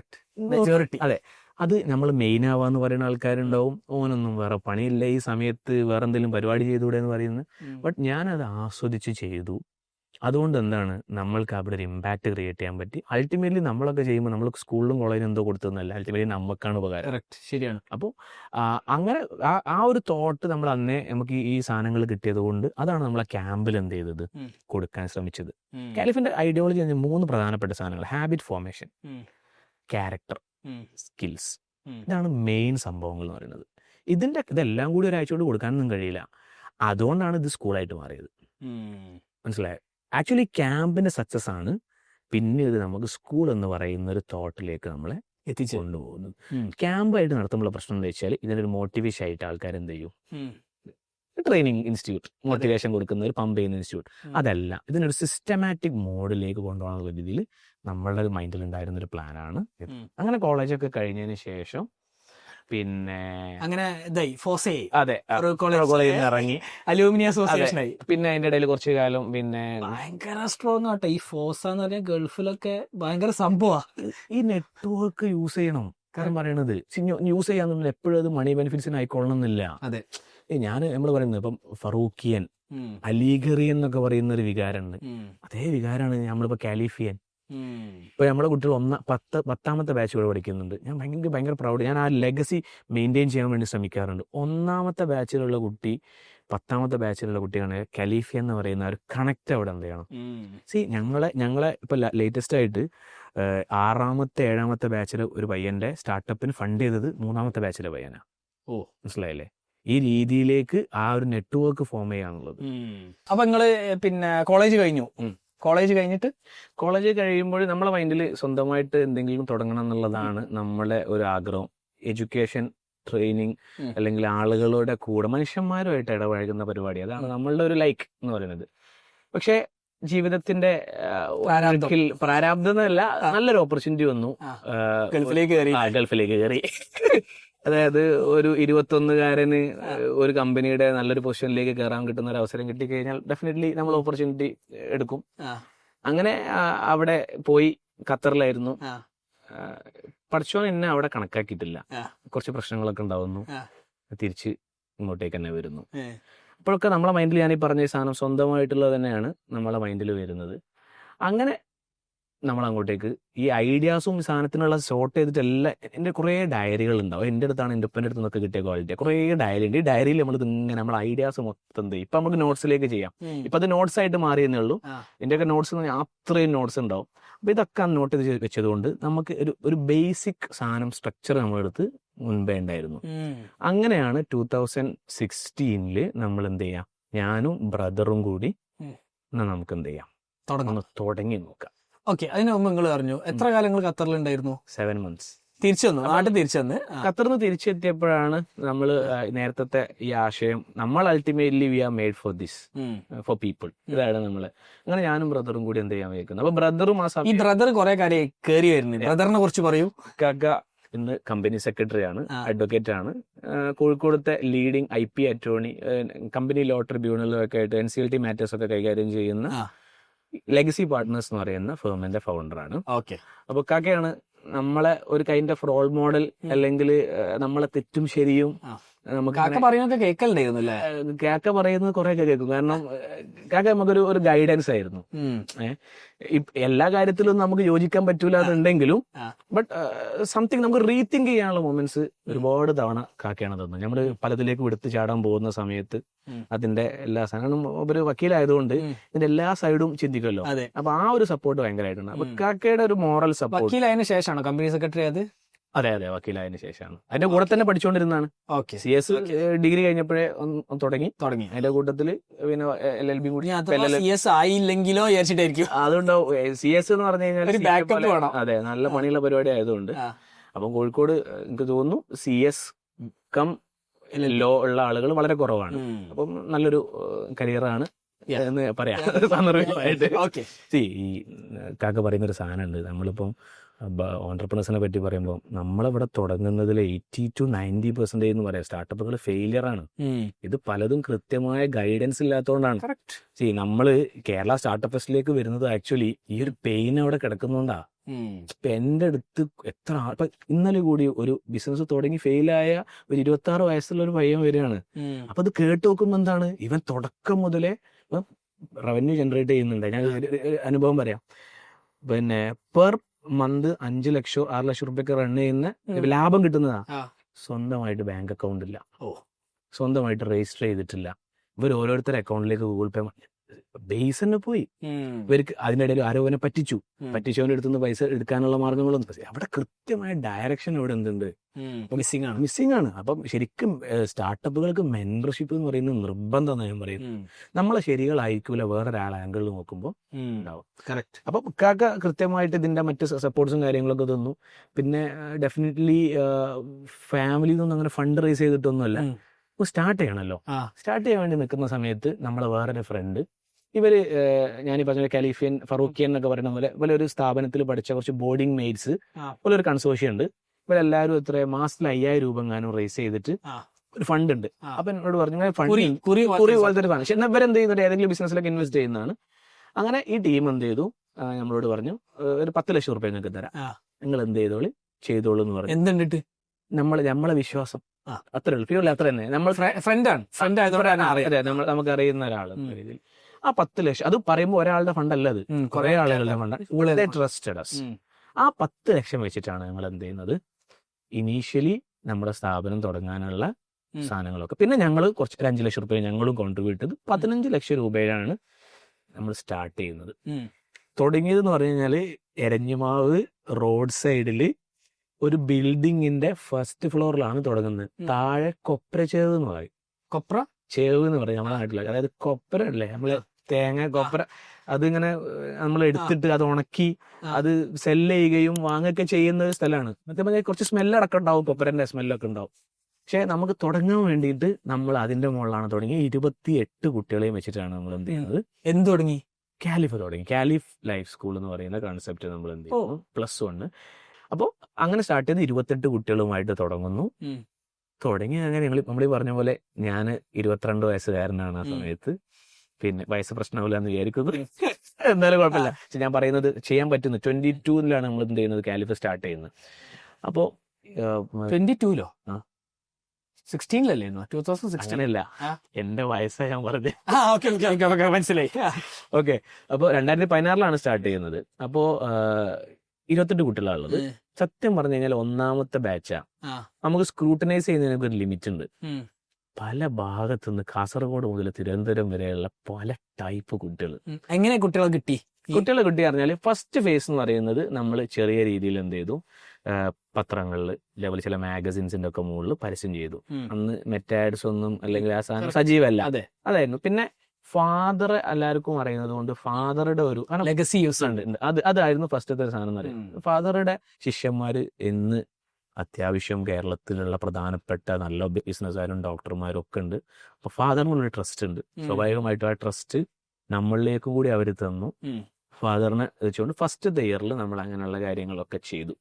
അതായത് കുറച്ച് മാഗസിൻ മാനുവൽ ആയിട്ടുള്ള ആഡുകൾ എന്ന് വേണമെങ്കിൽ, അല്ലെങ്കിൽ ഓഫ്ലൈൻ ആഡുകളിലേക്ക് നമ്മൾ കാര്യമായിട്ട് ചെയ്തു. അങ്ങനെ പിന്നെ 28 കുട്ടികളായിട്ട് പറയുമ്പോൾ ഫസ്റ്റത്തെ ഒരു ഇയർ എന്ന് പറഞ്ഞു കഴിഞ്ഞാൽ എന്താ പറയാ, നിർത്തണോ എന്നടക്കം നമുക്ക് തോന്നിപ്പോകുന്ന വല്ലാത്ത കേസാണ്. കാരണം നമ്മൾ ഇത്ര ഈ സ്കൂളുകളൊക്കെ സ്റ്റെക്കാണ് പോയെന്ന് എന്താ അറിയോ, നമുക്കൊക്കെ വലിയ വിഷൻ ഉണ്ടാവും. ഡിസിപ്ലിനിൽ തട്ടിയിട്ട് ഇതൊക്കെ നിൽക്കും. ടീച്ചർമാർക്ക് ഹോംവർക്ക് ചെയ്യാത്തതിന് പണിഷ്മെന്റ് ഇടേണ്ടി വരും, അല്ലെങ്കിൽ പിന്നെ കുട്ടികൾ കച്ചറ കളിക്കുന്നതിന്. അപ്പൊ ഇവർക്ക് ഇവരുടെ മെയിൻ അജണ്ട ആയിട്ട് മുന്നോട്ട് പോകാൻ പറ്റില്ല. ഇത് എല്ലാ സ്ഥലത്തുള്ള സാധനമാണ്. പക്ഷേ നമുക്കറിയാം, നമ്മൾ ബിൽഡിംഗ് ഒരു സ്ക്രാച്ച് 0 തുടങ്ങാൻ 0 1-ലെത്താനുള്ള ആ ഒരു എഫേർട്ട് എന്ന് പറയുന്നത് സത്യം പറഞ്ഞു കഴിഞ്ഞാൽ ഹ്യൂജ് എന്ന് പറഞ്ഞു കഴിഞ്ഞാൽ ഞാൻ ഓൾമോസ്റ്റ് അവിടെ തന്നെ ആയിരുന്നു. കുട്ടികളെ കൂടെ അങ്ങോട്ട് ജീവിച്ചു. ചില മൊമെന്റിലൊക്കെ ഞാനും ഒക്കെ അങ്ങോട്ടും ഇങ്ങോട്ടും നോക്കിയിട്ട് എടാ തൊട്ടങ്ങണ്ടില്ലായിരുന്നോ വേണ്ടായിരുന്നു എന്നുള്ള തോട്ട് വരെ വന്നു. എല്ലാ സ്റ്റാർട്ടപ്പ് ചെയ്യുന്നവർക്കും ഉണ്ടാവും. ഞാനിപ്പോ ഒരു എക്സാമ്പിൾ, നമ്മൾ റെസിഡൻഷ്യലാണ്, നമ്മൾ കളിക്കുന്ന ആരെ വെച്ചിട്ടാണ്, കുട്ടികളുടെ ഭാവി. ഇത് സെല്ല് ചെയ്യുന്നതാണ്, ഇത് വിൽക്കുന്നതോടുകൂടി കഴിഞ്ഞു. 24/7 കുട്ടികൾ നമ്മളെടുത്താം. തന്റേതല്ലാത്ത കാരണത്താൽ സംഭവിച്ചാലും പ്രശ്നം ആർക്കാ ഉണ്ടാവുക, നമുക്കുണ്ടാവും. ഒരു കുട്ടിക്ക് ഒരു എക്സാമ്പിൾ പറയാം. ഒരു കുട്ടിക്ക് സ്വന്തം വീട്ടിൽ അസുഖം ഉണ്ടായി കഴിഞ്ഞാലും സ്ഥാപനത്തിൽ നിന്ന് അസുഖം ഉണ്ടായി കഴിഞ്ഞാലും ആളുകൾ ചിന്തിക്കില്ല സ്ഥാപനത്തിന്റെ പ്രശ്നമായിട്ടാണ് എപ്പോഴും ആളുകൾ അതിനെ ട്രീറ്റ് ചെയ്യാം. ഫോർ എക്സാമ്പിൾ, ഒരാൾ സ്വന്തം വീട്ടിൽ നിന്ന് സൂയിസൈഡ് ചെയ്ത് കഴിഞ്ഞാലും വർക്ക് പ്ലേസിൽ നിന്ന് സൂയിസൈഡ് ചെയ്ത് കഴിഞ്ഞാലും രണ്ട് വ്യത്യാസം. അതേപോലെ നമ്മൾ എല്ലാത്തിനും ഞാൻ പറയാറുണ്ട്, ഇല വന്ന് മുള്ളുമേ വീണാലും മുള്ളു വന്ന് ഇലയിൽ വീണാലും കേട് അല്ല കാലിഫിന് പറയാറുണ്ട്. ആ രീതിയിലാണ് നമ്മൾ ആസിഡ് ബൾബ് വെച്ചിട്ടാണ് കളിക്കുന്നത്, കുട്ടികൾ വെച്ചിട്ടാണ്. അപ്പൊ അത്രയും കോൺഷ്യസ് ആയിരിക്കണം. നമ്മളൊരു ബലൂണിന്റെ മുകളിൽ കളിക്കുന്ന പോലെ, അതിന്റെ ഒരു ബ്ലേഡ് വെച്ച് കളിക്കുന്ന പോലെ കളിക്കണം. അപ്പം പെയിൻ എന്ന് പറഞ്ഞാൽ 360 ഡിഗ്രി നമുക്ക് കുത്താണ് വരിക. ഫോർ എക്സാമ്പിൾ, ഫുഡ് വലിയ ഫാക്ടറാണ്. ഗവൺമെന്റ് സ്റ്റാർട്ട് ചെയ്ത് കുക്ക്, ഇപ്പൊ ഒരു കാസർഗോഡ് ഭാഗത്തുള്ള ഒരു കുക്കായിരുന്നു. ഇയാള് പിന്നെ സാലറി ഒക്കെ വാങ്ങിയാൽ എന്തൊരു അത്യാവശ്യത്തിനൊക്കെ പറഞ്ഞിട്ടാണെന്ന് തോന്നുന്നു. അയാള് വീട്ടിൽ പോയിട്ട് പിന്നെ വരുന്നില്ല, ലിറ്ററലി സ്റ്റക്കായി. ഞാൻ ആരോട് പറഞ്ഞില്ല. അതായത് പക്ഷേ രാവിലെ കുട്ടിക്ക് ചായ കൊടുക്കണ്ടേ, 6 മണിക്ക് കട്ടൻ കൊടുക്കണം, ഒന്നുമില്ല. അന്നും ഞങ്ങള് ഇതായിരുന്നു സ്റ്റാർട്ടിംഗ് റെസിഡൻഷ്യൽ സംവിധാനമാണ്. രാവിലെ 6 മണിക്ക്. റെസിഡൻഷ്യൽ വീട്ടിൽ പോയി അല്ല, റെസിഡൻഷ്യൽ എന്ന് പറഞ്ഞാൽ താമസിക്കാം. നമ്മൾ ഡേ സ്കൂളിംഗ് ഇതുവരെ സ്റ്റാർട്ട് ചെയ്തിട്ടില്ല. രാവിലെ എണീക്കുമ്പോ ഇയാള് രാത്രി എന്ന് പറയുന്നത് ഇയാള് വരുന്നില്ല, ഫോൺ എടുക്കുന്നില്ല. നമ്മൾ പറഞ്ഞ് പെട്ടു. അടുത്തെന്താ പണി? കള്ളി തുണി എടുത്തു, കുപ്പായം മടക്കി കിച്ചണിൽ അങ്ങോട്ട് പോയി രാവിലെ 5 മണിക്ക് എണീറ്റ് ചായ ഉണ്ടാക്കാൻ പറയും. പിന്നെ നമ്മളെ സ്ട്രഗിൾ കണ്ട് നമ്മുടെ അയൽവാസിയായിട്ടുള്ള ഒരാൾ എന്ത് ചെയ്തു, അയാൾ മുമ്പ് എന്നോ നിർത്തിയ കുക്കിംഗ് പരിപാടികളൊക്കെ അയാളെ പൊടി കെട്ടിയെടുത്തു. അതെ, അത് കഴിഞ്ഞിട്ട് ഞാൻ എന്ത് ചെയ്യണം, 6 മണി കഴിഞ്ഞ് രാവിലെ ക്ലാസ് തുടങ്ങും. അത് കഴിഞ്ഞ് നേരെ എന്താണ് കുളിച്ച് മാറ്റിയിട്ട് ക്ലാസ്സിലേക്ക് പോകണം. അത് കഴിഞ്ഞിട്ട് അന്ന് എല്ലാം നമ്മൾ തന്നെയാണ് ചെയ്യുന്നത്. സ്റ്റാർട്ടിങ്ങിൽ നമ്മൾ തന്നെയാണ് വീഡിയോ, പിന്നെ ഗ്രാഫിക് ഡിസൈനർ, ക്യാമറ എടുക്കുന്നത് നമ്മളാണ്, എല്ലാ സാധനങ്ങളും നമ്മളാണ്. പക്ഷെ ഞാൻ മനസ്സിലാക്കുന്ന എപ്പോഴും സ്റ്റാർട്ടപ്പ് ഫൗണ്ടേഴ്സിനോടൊക്കെ ഉള്ള ഒരു സാധനം എന്ന് പറയുന്നത്, നമ്മൾ ഏത് എംപ്ലോയീസിനെ വെച്ചാലും ഗ്രാഫിക് ഡിസൈനിങ് ആവട്ടെ, മെറ്റാഡ്സ് ആവട്ടെ, ടീച്ചർ മാർക്കറ്റ്, എന്ത് സാധനത്തിനും നമ്മളും കൂടി ചെറുങ്ങനെങ്കിലും എന്ത് ചെയ്യണം, ഗ്രൗണ്ടിൽ ഇറങ്ങാൻ പറ്റണം. ഒരു ബേസ് ഇവന്മാർ എന്താ ചെയ്യുന്നതെങ്കിലും അറിയാൻ പറ്റും. അല്ലാതെ കംപ്ലീറ്റ്ലി നമ്മൾ ഒരാളെ ഡിപ്പെൻഡ് ചെയ്തിട്ട് എന്ത് ചെയ്യരുത്, ഏൽപ്പിക്കരുത്. പണി കിട്ടും. അപ്പൊ ഞാൻ എന്താ വെച്ചാൽ ഇത് പരിപാടി മുഴുവൻ സ്റ്റാർട്ടിങ്ങിലേ എന്ത് ചെയ്യുന്നുണ്ട്, ഇൻവോൾവ് ആണ്. അപ്പൊ അതുകൊണ്ട് ഇപ്പൊ നമ്മൾ അത് വേറെ ആൾക്ക് ഡെലിഗേറ്റ് ചെയ്യുമ്പോൾ അയാളുടെ പണി എന്താണെന്ന് നമുക്ക് കൃത്യമായിട്ട് അറിയാം. അയാൾ അത് ഇത്ര സമയത്തിനുള്ളിൽ ചെയ്യുന്നുണ്ടോ ചെയ്യുന്നില്ല, അതൊക്കെ കൃത്യമായിട്ട് മെഷർ ചെയ്യാൻ പറ്റും. അപ്പൊ ഒരിക്കലും നമ്മളൊരു സാധനം ഒരാളെ ഏൽപ്പിച്ചിട്ട് നമുക്ക് ഒന്നും അറിയാത്ത ഒരാളായിട്ട് എന്ത് ചെയ്യരുത്, നിൽക്കരുത്, ചെയ്യണം എന്നുള്ളതാണ്. അങ്ങനെ ഇയർ 1 നല്ല സ്ട്രഗിൾ. അതായത് ഈവൻ കുട്ടികളൊരു മൈൻഡ് സെറ്റ് എന്ന് പറഞ്ഞു കഴിഞ്ഞാൽ കുറച്ച് കഴിയുമ്പോൾ എന്ത് ചെയ്യും, ഇവർക്ക് ബോറടി ഇങ്ങനെ വന്നുകൊണ്ടിരിക്കും. അപ്പം അല്ലെങ്കിൽ ഹോം സിക്നെസ്, വെറുതെ ഒരു കാര്യമില്ലാതെ ഹോം സിക്ക്. ഗൾഫ് പോയാലും കൃത്യമായിട്ട് അറിയാം, പൈസ ഒക്കെ അവിടെ നിന്ന് കിട്ടുന്നുണ്ടെന്നുണ്ടെങ്കിൽ വീട്ടിൽ പോകാനുള്ള ടെൻഡൻസി നന്നായിട്ട്. ഇടയ്ക്ക് വെച്ച് ചില കുട്ടികളൊക്കെ ഞങ്ങൾ പോവാണ്, ഒഴിഞ്ഞു പോവാണെന്നൊക്കെ സ്വാഭാവികമായിട്ട്, കാരണം അവരുടെ വലിയൊരു ഫ്രീഡത്തിന് ബ്രേക്ക് ചെയ്തിട്ടാണ്. ഞങ്ങളുടെ ക്യാമ്പസിൽ നമ്മൾ ഇങ്ങനെ സാധാരണ യൂസ് ചെയ്യുന്ന ഫോൺ പരിപാടികളില്ല. അപ്പൊ ഫോൺ അഡിക്റ്റഡ് ആയിട്ടുള്ള കുട്ടികൾ, അന്നൊക്കെ TV എന്നൊക്കെ പറയാം, അല്ലെങ്കിൽ ആ അഡിക്റ്റഡ് ആയിട്ടുള്ള കുട്ടികൾ അതില്ലാതെ അവിടെ നിർത്തണം. പക്ഷെ നമ്മൾ അതിനെ ചെയ്യുന്ന സ്ട്രാറ്റജി എന്ന് പറഞ്ഞു കഴിഞ്ഞാൽ എൻഗേജ്ഡ് ആക്കുക, ബിസി ആക്കി. ഞാനും നിങ്ങളൊക്കെ എപ്പോഴാണ് ഫോൺ യൂസ് ചെയ്യുക, വെറുതെ നിൽക്കുമ്പോഴല്ലേ. നമ്മൾ വീട്ടിൽ നല്ല തിരക്കുറിച്ച് കല്യാണം നടക്കുമ്പോഴോ അല്ലെങ്കിൽ വർക്കിൻ്റെ ഇടയിൽ നമ്മൾ ആരും നോക്കാറില്ല. അതേപോലെ തന്നെ നമ്മൾ അതിന് ചെയ്ത സ്ട്രാറ്റജി കുട്ടികളെ കംപ്ലീറ്റ്ലി പാക്ഡ് ആക്കി. അപ്പൊ നമ്മൾക്ക് ഇങ്ങനെ അതുപോലെ കുട്ടികളെ കേൾക്കാനുള്ള മനസ്സുണ്ടാവുക എന്നുള്ളതാണ് ഏറ്റവും പ്രധാനം. നമ്മൾ ജെഫ് ബെസോസിനെ പറ്റിയിട്ട് പറയാറുണ്ട്, കേട്ടിട്ടുണ്ട്. ജെഫ് ബെസോസിന്റെ മൂപ്പരെ കുറ്റം പറയാനായിട്ട്, ആമസോണിനെ കുറ്റം പറയാനായിട്ട് എംപ്ലോയീസിനെ ഹയർ ചെയ്തിട്ടുണ്ടായിരുന്നു എന്നുള്ളത്. അതായത് എന്നാലേ പ്രോബ്ലം കിട്ടുള്ളൂ. അപ്പൊ ഞാൻ കുറ്റം പറയാനായിട്ട് ഹയർ ചെയ്തില്ല എന്നുണ്ടെങ്കിൽ കുട്ടികളെ കൂടെ തന്നെ ജീവിച്ചതുകൊണ്ട് എന്താണ് അവർക്ക് പറയാനുള്ളത് അവർ കേട്ടു കൊടുക്കുക എന്നുള്ളത് വളരെ ഇമ്പോർട്ടൻ്റ് ആണ്. ഈവൻ ഫുഡിലെ മെനു ആണെങ്കിൽ പോലും നമ്മൾ എന്താണ് അവർക്ക് വേണ്ടത് അതിൽ ചെയ്യാൻ പറ്റും. പിന്നെ കുട്ടികൾ എപ്പോഴും ക്വസ്റ്റ്യൻസ് ചോദിക്കുന്ന ആൾക്കാരായിരിക്കും. അത് അവരുടെ നാച്ചറാണ്. പക്ഷെ അതിന് കൃത്യമായിട്ടുള്ള ആൻസർ കൊടുക്കാൻ പറ്റി കഴിഞ്ഞാൽ ദേ വിൽ ബി ഹാപ്പി. ഈ സ്കൂളിലും കോളേജിലൊക്കെ ഞാൻ പഠിച്ചപ്പോൾ ഏറ്റവും വലിയ പ്രശ്നം, ചോദ്യം ചോദിച്ച് ടീച്ചർക്ക് അറിയില്ലെങ്കിൽ പിന്നെ അത് അവിടെ വെച്ച് കട്ട് ചെയ്യാണ്. അത് ഇവിടെ പഠിക്കേണ്ട ആവശ്യമില്ല, അതിൽ അടുത്ത കൊല്ലം പഠിക്കും, അല്ലെങ്കിൽ നിങ്ങൾ മറ്റോടത്ത് പോയി വായിച്ചോളൂ. പെട്ടെന്ന് ബ്രഷ് ഓഫ് ചെയ്ത് വിടലാണ്. ഞാൻ കുട്ടികളോടും ടീച്ചേഴ്സിനോടൊക്കെ പറയാറുണ്ട്, നമ്മൾ ആരും എൻസൈക്ലോപീഡിയ ഒന്നുമില്ല, ഗൂഗിളൊന്നുമില്ല. നമുക്ക് അറിയില്ലെങ്കിലും മാന്യമായിട്ട് എന്ത് ചെയ്യാം, അറിയില്ല എന്ന് പറഞ്ഞാൽ എന്താ പ്രശ്നം, അത്രേ ഉള്ളൂ. അത് നമ്മൾ ഓപ്പൺ ആണെങ്കിൽ കുട്ടിക്ക് ഇതൊക്കെ മനസ്സിലാവുന്ന ആദ്യം ടീച്ചർമാർ മനസ്സിലാക്കണം. നമ്മളിപ്പോൾ കുറേ റീൽസ് ഒക്കെ കാണാൻ ടീച്ചർമാരെ ട്രോൾ ചെയ്തുകൊണ്ട്, എന്തുകൊണ്ടാണ് ഇത് മനസ്സിലായതുകൊണ്ടാണ് ആളുകൾ അതിനെ ട്രോൾ ചെയ്യുന്നത്. അപ്പൊ എല്ലാ കുട്ടികൾക്കും മനസ്സിലാവും. അപ്പൊ അത് മനസ്സിലാക്കിക്കൊണ്ട് അവരെ വിശ്വാസത്തിലെടുക്കാതെ ഈ സാധനം മുന്നോട്ട് പോകില്ല. അപ്പൊ ഞാൻ ഫസ്റ്റ് ചെയ്ത സാധനം എന്ന് വെച്ച് കഴിഞ്ഞാൽ കുട്ടികളെ കൂടെ നിന്ന് അവരിൽ ഒരാളായിട്ട് വർക്ക് ചെയ്തതുകൊണ്ട് ഫസ്റ്റ് ഇയർ എൻ്റെ ഒക്കെ ആവുന്നതോടുകൂടി ഇവന്മാർ നമ്മുടെ സ്വന്തം ആൾക്കാരായിട്ട് മാറി. ബൈ ആ രീതിയിൽ. കാരണം അവസാനത്തേക്കൊക്കെ ഇയർ എൻഡിങ്ങിലൊക്കെ കുട്ടികൾ ആ ഒരു ബോണ്ടിങ്ങിലേക്ക് എന്ത് ചെയ്തു മാറി. പിന്നെ സെക്കൻഡ് ഇയർ ഓൺവേർഡ്സ് ഈ 28 പ്രൊഡക്ട്സ് ആണ് ആക്ച്വലി ഞങ്ങളുടെ അഡ്മിഷൻസ് എന്ത് ചെയ്യുന്നത്, റേസ് ചെയ്യുന്നത്. അതായത് ഈ സിസ്റ്റം ജനറേറ്റ് ചെയ്യാൻ ഇപ്പം നമ്മൾ 10ാമത്തെ വർഷത്തിലേക്ക് നീങ്ങുമ്പോൾ ഞാൻ മനസ്സിലാക്കുന്നത് ഒരു 7-8 വർഷത്തോളം തന്നെ ആയിരുന്നു സ്ട്രഗിൾ തന്നെ. ഞാൻ കുറച്ചുകൂടി ഡീറ്റെയിൽ ആയിട്ട് പറഞ്ഞാൽ എൻ്റെ യൗവനമായിരുന്നു ഞാൻ എൻ്റെ ഇൻവെസ്റ്റ്മെന്റ് എന്ന് പറയുന്നത്. KSF ആയി ബന്ധപ്പെട്ട് ഞാൻ കോഴിക്കോടത്തെ ഒരു ലീഡിങ് ഓൺട്രപ്രണറെ, അദ്ദേഹമാണ് നമുക്ക് ഒരുപാട് സപ്പോർട്ട്സ് ഒക്കെ ചെയ്തത്. അപ്പം അദ്ദേഹത്തിൻ്റെ ഒരു 1.5 മണിക്കൂർ ഇരുന്നപ്പം അയാൾ എൻ്റെ കൂടെ എത്ര സമയം സ്പെൻഡ് ചെയ്തതിൽ ഞാൻ ഭയങ്കര ഹാപ്പി ആയി. അപ്പം എൻ്റെ ആയിട്ട് അയാൾ പറഞ്ഞത്, ഞാൻ ഈ പറയുന്നതൊക്കെ കേട്ടതും എൻ്റെ കൂടെ സപ്പോർട്ട് ചെയ്യുന്നതും ഈ 10 വർഷമായിട്ട് ഒരു പരിപാടിൻ്റെ പിന്നാലെ ഉണ്ട് എന്നുള്ളത് കൊണ്ടാണ്. ആ കൺസിസ്റ്റൻസിയാണ് എനിക്ക് എന്ത് ചെയ്തത് ഏറ്റവും ലൈക്കായ എന്നുള്ളതാണ്. സത്യത്തിൽ അപ്പോഴാണ് നമ്മളതിനെപ്പറ്റി ചിന്തിക്കുന്നത്. നമ്മൾ ഈ പണിയെടുക്കുമ്പോൾ ഇത്ര കാലം നമ്മളിതിനെ വിടാതെ ആ ഒരു സ്പിരിറ്റിൽ നമുക്ക് മെയിൻറ്റെയിൻ ചെയ്യാൻ പറ്റിയതാണ് ഇപ്പം നമ്മൾ കാണുന്ന ഒരു സക്സസ്സിനുള്ളതാണ്. അല്ലേ? ഇപ്പം നമ്മുടെ അടുത്ത് വരുന്ന സ്റ്റാർട്ടപ്പ് ഫൗണ്ടേഴ്സിലൊക്കെ പലപ്പോഴും നമ്മൾ കാണുന്നത് 1-2 ഹണിമൂൺ പീരീഡ് കഴിയുമ്പോഴേക്കും പോലെ ത്രില്ല് അങ്ങോട്ട് പോകും. പിന്നെ ഒബ്ജക്റ്റീവ് മണി, പൈസ എന്നുള്ളതിലേക്ക് മാത്രം ഒതുങ്ങുന്നതുകൊണ്ടാണ് ഒരു പാഷനേറ്റ് വർക്കിലേക്കൊന്നും എത്തൂല. നമ്മൾ ചെയ്യുന്ന പണി എൻജോയ് ചെയ്യാന്നുള്ളതാണ്. അപ്പോൾ ഫോർ എക്സാമ്പിൾ പിന്നെ എൻ്റെ റൂമിൽ നമ്മൾ ബഹൂർ ഉണ്ട്, നമ്മൾ ചാർക്കോൾ കത്തിച്ചില്ലേ.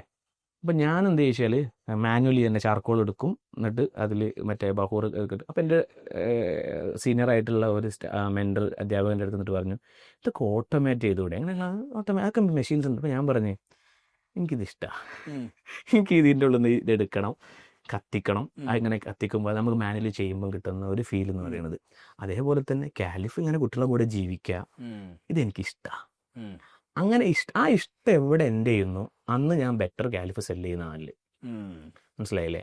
ആ ഇഷ്ടം മെയിൻറ്റെയിൻ ചെയ്ത് കൊണ്ടുപോകാൻ നമുക്ക് ഏത് പരിപാടിയാണെങ്കിലും പറ്റിയാലേ കാര്യമുള്ളൂ. ഞാനിപ്പം ഈ ഒരു പോഡ്കാസ്റ്റ് ചെയ്യുമ്പോൾ അനുഭവിക്കുന്നത് അതാണ്. അതെ, ഇതെനിക്ക് ഇഷ്ടമാണ്. അതെ, അത്രേ ഉള്ളൂ. അതെ, ചില ആൾക്കാർക്ക് വലിയ ലോജിക്കൊന്നും ഇല്ല.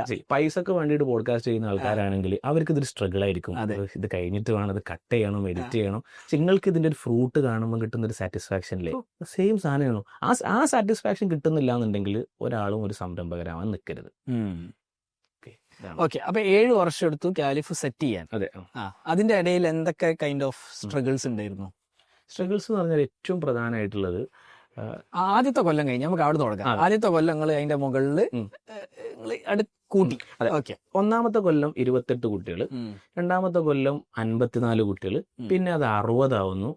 അതോടുകൂടി നമ്മൾ പരസ്യം ചെയ്യാതെ തന്നെ ആളുകൾ വരുന്ന രീതിയിലേക്ക് സ്ഥാപനം മാറി. പക്ഷെ എന്ത് ചെയ്യണം, സ്ഥലമല്ല, വേർഡ് ഓഫ് മൗത്ത് ആയി. അത് റിട്ടൻഷൻ തന്നെ. അത് കുട്ടികൾ അനിയന്മാരൊക്കെ വരാൻ തുടങ്ങി. ആദ്യം നമ്മൾ ബോയ്സിന് മാത്രം സ്റ്റാർട്ട് ചെയ്ത് അക്വിസിഷൻ, ആക്ടിവേഷൻ, റീറ്റൻഷൻ. അതെ, അത് സെറ്റായി. റെഫറൻസ് നടന്നു, എല്ലാവരും അങ്ങോട്ട് ഈ സ്കെയിൽ ചെയ്യണം. അതെ. അങ്ങനെ നിൽക്കുന്ന സമയത്ത് കുട്ടികൾ ഇങ്ങനെ അഡ്മിഷൻസ് വരുന്നു, നമുക്ക് എടുക്കാൻ പറ്റുന്നില്ല. അവിടെയാണ് ആകെ 2 ക്ലാസ് റൂമേ ഉള്ളൂ. നമ്മളെ പരിപാടി പറഞ്ഞാൽ ഈ 2 ക്ലാസ് റൂമിൽ ഒതുങ്ങുന്ന പരിപാടിയല്ല. ഇപ്പൊ നമ്മൾ സ്കെയിൽ ചെയ്യുന്ന സമയത്തൊക്കെ ചിന്തിക്കും, നിങ്ങൾക്ക് എത്ര ക്ലാസ്സുകൾ, 4 ക്ലാസ് കിട്ടിയാൽ ഞങ്ങൾക്ക് 4 ക്ലാസ് കിട്ടിയാൽ പോരാ. നമ്മുടെ ക്യാമ്പസിന് വേറെ ഒരുപാട് മീഡിയ സ്പേസ് ഉണ്ട്, കുട്ടികൾക്ക് ഒരു എക്കോസിസ്റ്റം, അവർക്ക് ആർട്ടിന്, ക്രിയേറ്റിവിറ്റിക്ക് ഒരുപാട് സ്പേസ് വേണ്ട ഒരു സ്ഥലമാണ്. അങ്ങനെ നമ്മൾ ഈ 60 കുട്ടികളിൽ നിന്ന് ഗ്രോ ചെയ്യണം. അങ്ങനെയാണ് നമ്മൾ 2020 കോവിഡിൻ്റെ ആ ഒരു പീക്ക് ടൈമിൽ നമ്മൾ ഇപ്പോഴുള്ള വെസ്റ്റേൺ ഗഡ്സിൻ്റെ താഴെ താമരശ്ശേരി പുതുപ്പാടിയിൽ ഏകദേശം 250 കുട്ടികളെ അക്കോമഡേറ്റ് ചെയ്യാൻ പറ്റുന്ന ഒരു ക്യാമ്പസിലേക്ക് മാറുന്നത്. ഇനീഷ്യലി നമ്മൾ അവിടെ മാറിയപ്പോഴും ഈ 60 ഉള്ളത് 120 ആയിട്ടാണ് ഫസ്റ്റ് മാറ്റിയത്. അപ്പൊ അതിനുള്ള സൗകര്യമുള്ളൂ. ഞങ്ങൾ സൗകര്യങ്ങൾ കൂട്ടുന്നതിന് ഞങ്ങൾ ഇങ്ങനെ കൂട്ടി വന്നു. 120 പിന്നെ 160 ആയി, 180, ഇപ്പൊ 250 കുട്ടികളുള്ള പ്യുവർലി ഓർഗാനിക് ആണെന്നുള്ളതാണ്. ആ ടൈം നമ്മൾ എടുത്തു. ഇപ്പോൾ നമ്മൾ 10 വർഷം പൂർത്തിയാക്കുമ്പോൾ നമ്മൾ കൃത്യമായിട്ട് ഇതിന്റെ ഒരു മാപ്പ് നമ്മൾ എടുത്തിട്ടുണ്ട്. ഇനിയും എങ്ങോട്ടാണ് ചെയ്യേണ്ടത്, സെറ്റാണ്. ഇനി നമ്മൾ 280 നമ്മൾ എന്ത് ചെയ്യുന്നില്ല, നിൽക്കുന്നില്ല. നമ്മളെ പ്ലാൻ എന്ന് പറയുന്നത് വിത്തിൻ 3 years മിനിമം നമ്മുടെ പുതിയ 2 ക്യാമ്പസും കൂടി എന്ത് ചെയ്യും, വരും. പക്ഷെ നിലവിൽ നമ്മൾ എല്ലാം പിന്നെ റെസിഡൻഷ്യൽ മോഡിലാണ് നമ്മൾ റൺ ചെയ്യുന്നത്.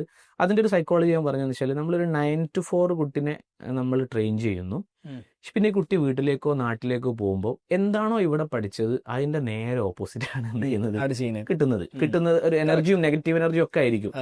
ഒരു കുട്ടി നല്ലൊരു ഇൻസ്റ്റിറ്റ്യൂട്ടിലേക്ക് ഒരു കുട്ടി പോവുകയാണെങ്കിൽ, നല്ലൊരു ട്രെയിനിങ് പ്രോഗ്രാമിന് പോവുകയാണെങ്കിൽ പോലും ബാക്കിയുള്ള ഒരു സാധനം നമ്മുടെ ആറ്റിറ്റ്യൂഡ് അനുസരിച്ച് അല്ല കഥയുണ്ടായി. ആളുകൾ ആറ്റിറ്റ്യൂഡ് എന്ന് പറയുന്നത് അങ്ങനെ പലതും അങ്ങനെ ആ സമയത്ത് വേറെ ചെയ്തോളൂ. ഇതാണ് എൻവയോൺമെന്റ്. നമ്മളെപ്പോഴും പറയും, if you are walking with 5 idiots you are the 6th idiot. അത്രേ ഉള്ളൂ. നേരെ ഓപ്പോസിറ്റും ആണ് നമ്മുടെ സറൗണ്ടിങ്സ്. ഈ ഫ്രണ്ട് സർക്കിൾ അടിപൊളിയാക്കുക എന്നുള്ളതാണ്.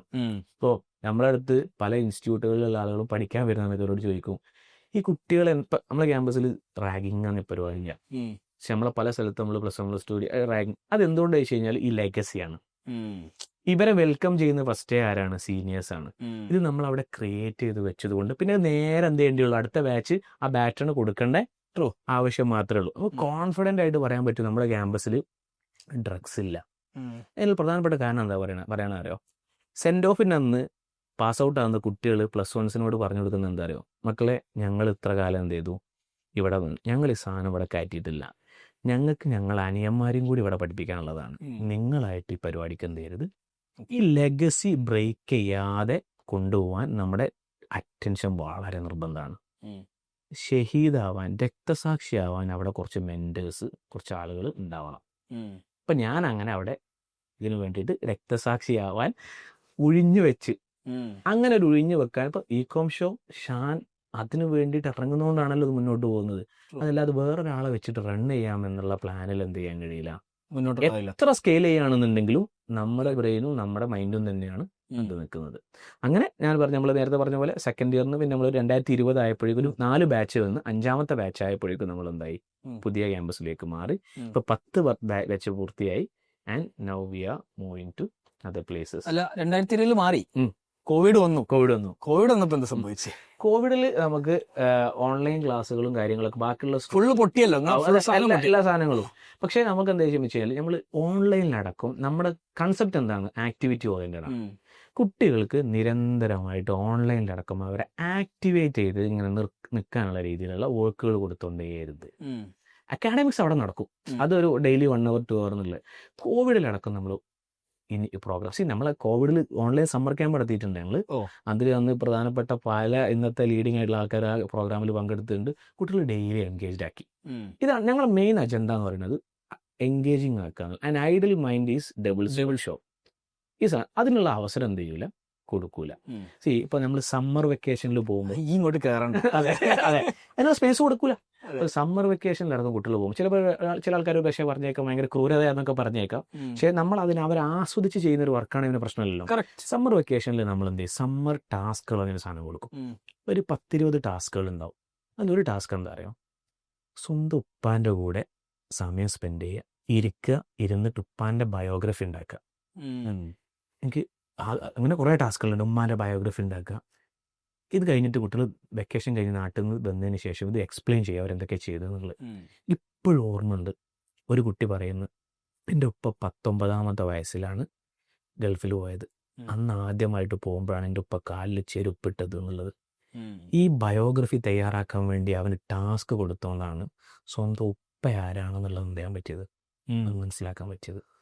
ഉമ്മ വീട്ടിലിങ്ങനെ നിൽക്കുന്ന ഒരാളായിരിക്കും, പക്ഷേ ഈ ഉമ്മ എത്ര സ്റ്റുഡിയസ് ആയിരുന്നു, തൻ്റെ എന്തൊക്കെ സ്വപ്നങ്ങൾ ഒരു പക്ഷേ മേ ബി ഒഴിവാക്കിയിട്ടായിരിക്കും ഈ ഫാമിലി മുന്നോട്ട് കൊണ്ടുപോകുന്നത്. ഇതെന്താണെന്നൊക്കെ കുട്ടികൾക്ക് പഠിക്കാനുള്ള അവസരങ്ങൾ, മനുഷ്യന്മാരോട് കണക്ട് ചെയ്യാനുള്ള ഒരുപാട് അവസരങ്ങൾ സമ്മറിലടക്കം. അതേ സാധനമാണ് നമ്മൾ എന്ത് ചെയ്തത്. ഇത് നമ്മൾ മുൻപേ ഫസ്റ്റത്തെ ഇയർ മുതൽ തന്നെ ചെയ്യുന്നുണ്ട്. അപ്പോൾ ഓൺലൈനിലും നമ്മൾ ചെയ്തത് എന്താ വെച്ച് കഴിഞ്ഞാൽ, വീട്ടിലാണെങ്കിൽ പോലും അവർ എൻഗേജ്ഡ് ആക്കി. ഓക്കെ, ഇനി എനിക്ക് അറിയേണ്ടത്, ഓക്കെ നിങ്ങളെ സ്കൂളിൽ പലതരം ആക്ടിവിറ്റിയും കാര്യങ്ങളൊക്കെ കൊടുക്കുന്നു. എങ്ങനെയാണ് അവിടെ ഒരു സ്കൂളിലൊരു D2C സ്റ്റാർട്ടപ്പ് അല്ലെങ്കിൽ പിന്നെ സ്കൂൾ ഇൻവെസ്റ്റ് ചെയ്യുന്നു, ഈ ഒരു പ്രോസസ്സിലേക്ക് നിങ്ങൾ എങ്ങനെ എത്തിയേ? അതായത് അവരെ സ്റ്റാർട്ടപ്പ് നമുക്ക് ബിൽഡ് ചെയ്യാം, നമുക്ക് ഹെൽപ്പ് ചെയ്യാം, ആ ഒരു പ്രോസസ്സിലേക്ക് എങ്ങനെയാണ് എത്തുന്നത്? കഫേ നടത്തുന്ന കുട്ടികൾ, അങ്ങനെ ഒരുപാട് നമുക്ക് ക്യാമ്പസിന്റെ ഉള്ളിൽ തന്നെ ഒരു 8 വെഞ്ചേഴ്സ് അതിൻ്റെ ഉള്ളിലുണ്ട്. നമ്മുടെ ക്യാമ്പസിൽ നിന്ന് പാസ് ഔട്ട് ആയ കുട്ടികൾ ആകെ ഒരു 500-ൽ താഴെ കുട്ടികൾ അപ്പം തന്നെ പാസ് ഔട്ട്, 100-ലധികം സ്റ്റാർട്ടപ്പുകൾ നമ്മുടെ അലുമിനിന്റെ ഉണ്ട്. അപ്പം അതെങ്ങനെ വരുന്നു എന്ന് വെച്ച് കഴിഞ്ഞാൽ, പിന്നെ നമ്മൾ ഫസ്റ്റ് മനസ്സിലാക്കേണ്ട സാധനം, എല്ലാ സ്റ്റുഡൻറ്റും ഡിഫറെൻ്റ് ആണെന്നുള്ളതാണ് ആദ്യം നമ്മൾ മനസ്സിലാക്കേണ്ടത്. ഇപ്പോഴും നമ്മൾ ഒരേ സ്കെയിൽ വെച്ചിട്ടാണ് എല്ലാവരും മെഷർ ചെയ്യുന്നത്, അല്ലേ? ഇപ്പോഴത്തെ സ്കൂളിംഗ് കോളേജ് സിസ്റ്റത്തിന് പ്രശ്നം അതാണെന്നാണ് പറയുന്നത്. അതെ, ഒരുപാട് കേട്ട് പരിചയിച്ചിട്ടുള്ള ഒരു ഉദാഹരണമാണ്, എന്നാലും മനസ്സിലാക്കാൻ വേണ്ടിയിട്ട് പറയാം. ഒരു ക്ലാസ്സിൽ കുരങ്ങനുണ്ട്, മീനുണ്ട്, കുതിരയുണ്ട്. ഇവർക്ക് എല്ലാവർക്കും ടെസ്റ്റ് സെയിം ആണ്. കുരങ്ങൻ മരം കയറുന്ന കരുതിയിട്ട് മീനിനോട് എന്ത് ചെയ്യാൻ പറയാണ്. ഇതേ സാധനമാണ് നമ്മൾ, ഒരു കുട്ടി മാത്സിൽ വീക്കാണ് എന്ന് കരുതിയിട്ട് ഓന് ബാക്കിയുള്ളതിന് പറ്റാത്തവനാണെന്ന് നമ്മൾ വിധി ചെയ്തതാണ്. ഈ സാധനം മാറിയിട്ട് ഈ ഓരോ കുട്ടിയും 1-to-1, നമ്മൾ ഫിൻലാൻഡ് എഡ്യൂക്കേഷൻ ഇത്ര ഗ്ലോറിഫൈ ചെയ്യാനുള്ള കാരണം എന്താ അറിയോ, 1-to-1 എഡ്യൂക്കേഷൻ ആണ് അവിടെ കാര്യമായിട്ട്. അതായത് ഒരു കുട്ടിയുടെ പൊട്ടൻഷ്യൽ എന്താണെന്നുള്ളത് കൃത്യമായിട്ട് ഒരു മെന്റർക്ക് മനസ്സിലാക്കാൻ പറ്റണം. അവൻ്റെ തോട്ട് പ്രോസസ്സ് എങ്ങനെ പോകുന്നു, അവൻ്റെ അപ്സ് ആൻഡ് ഡൗൺസ്, ഇതൊക്കെ മനസ്സിലാക്കാൻ മെന്റർക്ക് പറ്റിയ ഇൻഡിവിജ്വൽ അറ്റൻഷൻ കൊടുത്താൽ എന്ത് ചെയ്യാൻ പറ്റുള്ളൂ, എഡ്യൂക്കേഷൻ നമ്മൾ വിചാരിക്കുന്ന റിസൾട്ടിലേക്ക്. അല്ലാതെ എല്ലാവരും കൂടി ഒന്നാണെന്ന് കരുതിയിട്ട് നമ്മൾ ഒറ്റ ട്രീറ്റ്മെന്റ് ആണ് ഇതിനൊക്കെ കൊടുക്കുന്നത്. ചില ആൾക്കാർക്ക് പനിയാണ്, ചില ആൾക്കാർക്ക് കാലുവേദനയാണ്, ചില ആൾക്കാർക്ക് തലവേദനയാണ്. ഇതിനനുസരിച്ച് നമുക്ക് കൊടുക്കാൻ പറ്റണം. അപ്പം നമ്മൾ ആ ഐഡന്റിഫിക്കേഷൻ നമുക്ക് മനസ്സിലാക്കിയാൽ പിന്നെ ഓരോ കുട്ടിയുടെയും ടാലന്റ് ഡിഫറെൻ്റാണ്. ഈ ടാലന്റ് ഡിഫറൻഷിയേറ്റ് ചെയ്തുകൊണ്ട് തന്നെ അവർക്ക് പറ്റുന്ന കോഴ്സിലേക്കും കരിയറിലേക്കാണ് 1ാമത്തെ വർഷം മുതൽ എന്ത് ചെയ്യുന്നത് നമ്മൾ കൊണ്ടുപോകുന്നത്. എനിക്ക് ഓർമ്മയുണ്ട്, ഇതുവരെ ഇത്ര വർഷമായിട്ട് ഞങ്ങൾ ചെയ്യുന്ന ഒരു സാധനം പറഞ്ഞുതരാം. കുട്ടികൾ ക്യാമ്പസിൽ നിന്ന് പാസ് ഔട്ട് ആകുന്നതിന് മുൻപ് ഓരോ കുട്ടിയെയും ഞാനോ അല്ലെ സീനിയർ ആയിട്ടുള്ള ഒരാളോ പേഴ്സണലി കാണും. ആ കുട്ടിയുടെ പാരന്റിനെയും വിളിച്ചു വരുത്തും. എന്നിട്ട് പാരന്റിന് ആ കുട്ടിയെക്കുറിച്ചുള്ള സ്വപ്നങ്ങൾ എന്താണെന്ന് കേൾക്കും. കുട്ടിൻ്റെ സ്വപ്നങ്ങളും കേൾക്കും. അൾട്ടിമേറ്റ്ലി കുട്ടിൻ്റെ സ്വപ്നങ്ങൾ തന്നെയാണ് ഏറ്റവും പ്രധാനം എന്ന് പറയുന്നത്. എന്നിട്ട് ഈ സാധനത്തെ അലൈൻ ചെയ്തിട്ട് നമ്മൾ അവിടെ നിന്ന് ഇറങ്ങുമ്പോൾ ഒരു പ്ലേസ്മെൻറ്റ് എന്നൊക്കെ പറയുന്ന പോലെ ഒരു ഹയർ എഡ്യൂക്കേഷൻ പ്ലേസ്മെൻറ്റ് നടത്തിയിട്ടാണ് മുഴുവൻ കുട്ടികൾ എന്ത് ചെയ്യുന്നത് നമ്മളവിടെ നടക്കുന്നത്. ഒരു എക്സാമ്പിൾ, നമ്മളൊരു സ്റ്റുഡൻറ്റ്, ഇവന് ക്യാമ്പസിൽ വരുമ്പോൾ 50% അവൻ്റെ മാർക്ക്. ക്യാമ്പസിൽ നിന്ന് പോകുമ്പോൾ ഓൾമോസ്റ്റ് 90% ഉണ്ട്. +1 പബ്ലിക് എക്സാം ആയതുകൊണ്ട് ഫസ്റ്റ് ഇയറിലെ മാർക്ക് കണ്ടപ്പോൾ പാരൻസിന് ഭയങ്കര കുളിരായി. അങ്ങനെ ഞാൻ ഈ കരിയർ ഡിസ്കഷന് വിളിച്ചപ്പോൾ പാരൻസിന് ഒറ്റ ആളുകൾ ഇവനെ CA ഒക്കെ വിടണം, കാരണം അവൻ പഠിക്കാൻ പറ്റുന്ന പ്രൂവ് ചെയ്തില്ലല്ലോ. പക്ഷേ ഇവൻ ക്യാമ്പസിൽ ഫോട്ടോ എടുത്ത് നടക്കുന്ന ഒരാളാണ്. അപ്പോൾ എനിക്ക് ഇവനറിയാം ഇവൻ്റെ സാധനം എന്താ, ക്രിയേറ്റിവിറ്റിയാണ്. അപ്പോൾ ഞാൻ എനിക്ക് എപ്പോഴും 3 മണിക്കൂർ എടുത്ത് കൺവിൻസ് ചെയ്യാൻ പാരൻറ്റിനെ. എൻ്റെ റൂമിൽ നിന്ന് ആ പാരന്റ് ഫുഡ് എടുക്കാൻ കഴിച്ച്. അതായത് ഇത് മാധവന്റെ സീനാണ് ഓർമ്മ വരും ഇൻഗ്രീഡിയൻസിൽ. അതെ അതെ അതെ അതെ. അപ്പോൾ ഈ പാരന്റിന് അത് മനസ്സിലാവുന്നില്ല. ആ പാരന്റ് കുടുംബത്തിൽ CA-ക്കാരുണ്ട്, അല്ലെങ്കിൽ ഡോക്ടേഴ്സ്, എഞ്ചിനീയേഴ്സ്, ഇതാണ് പലപ്പോഴും നമ്മളെ സാധനം എന്ന് പറയുന്നത്. നമ്മൾ ആർക്കോ വേണ്ടിയിട്ട് നമ്മളെ കുട്ടികൾ എന്ത് ചെയ്യാണ് മാറ്റി. ഈ സാധനം ഓരോ കുട്ടിയുടെയും ഇപ്പോൾ ആ രീതിയിൽ നമ്മൾ അവൻ്റെ സ്കിൽ എന്താണ്, ടാലൻ്റ് എന്ന് ഐഡൻറ്റിഫൈ ചെയ്ത് ആ രീതിയിലേക്ക് ഗൈഡ് ചെയ്തപ്പം ഇന്ന് UK leading media firm run ചെയ്യുന്നു. ഇന്ന് ഈവൻ പിന്നെ ഒമാൻ സുൽത്താൻ്റെ ഒക്കെ അടക്കം ഫാമിലിയുടെ ഒക്കെ അടക്കം ഫോട്ടോഷൂട്ട് അടക്കം ചെയ്യുന്ന ആളായിട്ട് എന്ത് ചെയ്തു മാറി. ഈ രീതിയിൽ വൈ വളരെ ക്ലിയറാ. Right passion ക്ലിയറാ. നമ്മളെ കുട്ടികൾ +2 കോമേഴ്സ് എടുത്തെന്ന് കരുതിയിട്ട് എല്ലാവരും CA-ക്കാരാകാൻ പറ്റില്ല. അതിൽ BA മലയാളം എടുത്തവനുണ്ട്, BA അറബി എടുത്തവനുണ്ട്, മൾട്ടിമീഡിയ എടുത്തവനുണ്ട്, ഓണ്ടർപ്രണർഷിപ്പിലേക്ക് പോയ ആളുകളുണ്ട്, IIMസിലേക്ക് അഡ്മിഷൻ കിട്ടിയ കുട്ടികളുണ്ട്. ഇത് എന്തുകൊണ്ടാണ് ഇങ്ങനെ എത്ര നമ്മൾ അലുമിനീസ് എന്താണ്, എല്ലാവരും ഡോക്ടേഴ്സ് എഞ്ചിനീയേഴ്സും അല്ല, എല്ലാ മേഖലയിലും ഉണ്ട്. അതെന്തുകൊണ്ടാണ് ഞാൻ പറഞ്ഞ ടാലൻ്റ് എന്താണെന്നുള്ളത് ഐഡൻറ്റിഫൈ ചെയ്യാൻ. അത് ഐഡൻറ്റിഫൈ ചെയ്യാൻ എങ്ങനെയാണ്, അതിനുള്ള അവസരം ഒരു ക്യാൻവാസ് കൊടുക്കാതെ കുട്ടിക്ക് വരക്കാൻ കഴിയില്ലല്ലോ. ഈ 2 വർഷത്തിൻ്റെ ഇടയിൽ നമ്മൾ എന്ത് ചെയ്യുന്നു, അവർക്ക് ഡിഫറെൻറ്റ് മേഖലകൾ കൊടുക്കുന്നു. ആ കൊടുക്കുന്ന സമയത്ത് കുട്ടി അവൻ്റെ സ്കിൽ എന്താണെങ്കിലും അവിടെ കണ്ടെത്തുന്നു. ഞാൻ ഓപ്പർച്യൂണിറ്റി കൊടുക്കുന്നു, ഓപ്പർച്യൂണിറ്റിയിൽ നിന്ന് ഇപ്പൊ ഞാൻ നേരത്തെ പറഞ്ഞ ഈ കുട്ടി ഫോട്ടോഗ്രാഫിയിൽ അടിപൊളിയാണ് നമുക്ക് എങ്ങനെ മനസ്സിലായത്, ക്യാമ്പസിൽ ഞാൻ ഫോട്ടോ എടുക്കാൻ അവസരം കൊടുത്തു. ക്യാമ്പസിന്റെ നമ്മൾ പൈസ കൊടുത്ത് വാങ്ങിയ SLR ക്യാമറ അവന് കൊടുത്ത് അവൻ അതിലാണ് പഠിച്ചത്. മനസ്സിലായില്ലേ? ആ രീതിയിൽ എക്സ്പോഷർ കൊടുത്തു. അപ്പോൾ ഓരോ കുട്ടിയും ഇൻഡിവിജ്വൽ ഡിഫറെൻ്റ് ആണെന്നുള്ള തോട്ടിലാണ് നമ്മൾ എന്ത് ചെയ്യുന്നത്. പിന്നെ നമ്മൾ സ്റ്റാർട്ടപ്പുകളിലേക്ക് കുട്ടികൾ എൻ്റെ അടുത്ത് നിന്ന് ഇങ്ങനെ ആശയങ്ങൾ പറയും. ആദ്യം വരുന്ന ആശയങ്ങൾ തന്നെ, സാറേ നമുക്ക് ക്യാമ്പസിൽ ഇങ്ങനെ ഒരു പ്രോഗ്രാം നടത്തിയാലോ എന്നുള്ളതായിരിക്കും, ഇന്നൊരു ഇവന്റ് നടത്തിക്കൂടെ എന്നുള്ളത്. അത് പിന്നീട് കുട്ടികൾ നമ്മളെടുത്ത് വന്നിട്ട് സ്റ്റാർട്ടപ്പുകൾ അവരുടെ അടുത്ത് ഇങ്ങനെ സ്കെയിൽ ചെയ്യാൻ പറ്റുന്ന രീതിയിൽ കുറേ ഐഡിയാസ് നമ്മളായിട്ട് കൊണ്ടുവരാൻ തുടങ്ങി. അതേപോലെ തന്നെ നമ്മളും എന്ത് ചെയ്തു, ടീച്ചേഴ്സ്, മെൻറ്റേഴ്സ്, ഇതിന് ഏറ്റവും ബെസ്റ്റ് സാധനം എന്ന് പറയുന്നത് ടീച്ചേഴ്സ് കൂടി എന്ത് വേണം, മോട്ടിവേറ്റഡ് ആവണം. പല ക്യാമ്പസുകളും സ്ട്രഗിൾ ചെയ്യുന്ന പോയിന്റ് എന്ന് പറയുന്നത്, ഇപ്പം നമ്മളെ ഒരു സ്ട്രഗിൾ പോകുന്നത് നല്ല ടീച്ചേഴ്സിനെ ഹയർ ചെയ്യാൻ പറ്റുക എന്നുള്ളതാണ്. നമ്മുടെ വിഷൻ എന്താണെന്നുള്ളത് കൃത്യമായിട്ട് മനസ്സിലാക്കി കൊടുക്കുന്നത്. ഞാൻ മെൻറ്റേഴ്സിനെ ഹയർ ചെയ്യുന്ന സമയത്ത് ഒരു ദിവസം ഫുള്ളി ഞാൻ ക്ലാസ് എടുക്കും. ടീച്ചേഴ്സ് ഒന്നുമില്ല, കൂടുതലും മെൻറ്റേഴ്സ്. ഞാൻ ഈ മെൻറ്റർ എന്താണെന്നറിയാം, എഗെയിൻ 30 വയസ്സ് കഴിയേണ്ടി വന്നത്. നമ്മൾ ടീച്ചേഴ്സ് എന്ന് പറയാറില്ല, പിന്നെ നമുക്ക് മനസ്സിലാകാൻ വേണ്ടിയിട്ട്. മെൻറ്റർ 1 2 ഒരാളെ മനസ്സിലാക്കിക്കൊണ്ട് മുന്നേ. ഇപ്പം ഞങ്ങളവിടെ ഫിസിക്സ് മെൻറ്റർ എന്നാ പറയാം. Everybody is mentor. അവിടെ വാർഡൻ സംവിധാനമല്ല, എല്ലാവരും മെൻറ്റേഴ്സാണ്. ആ കുട്ടിനെ മെൻറ്റർ ചെയ്യുന്ന പേഴ്സണൽ അറ്റൻഷൻ, പേഴ്സണൽ മെൻറ്റേഴ്സ് ഉണ്ട്, ക്ലാസ് മെൻറ്റേഴ്സ്, പല ടൈപ്സ് ഓഫ് മെൻറ്റേഴ്സ് ആണ്. അപ്പോൾ ഇനീഷ്യലി നമ്മൾ കാലിഫോണ്ട് എന്താ ഉദ്ദേശിക്കുന്നത് എന്നുള്ളത് നമ്മുടെ പ്ലാനും ഒബ്ജക്റ്റീവും ഈ മെൻറ്റേഴ്സിന് എന്ത് ചെയ്യും മനസ്സിലാക്കിക്കൊണ്ട്, എന്നാലേ ഇവരെന്ത് ചെയ്യുള്ളൂ, കുട്ടികളെ സെറ്റ് ആക്കുള്ളൂ. അപ്പോൾ മെൻറ്റേഴ്സിൻ്റെ അടുത്ത് നിന്നൊക്കെ ആശയങ്ങൾ വന്നു.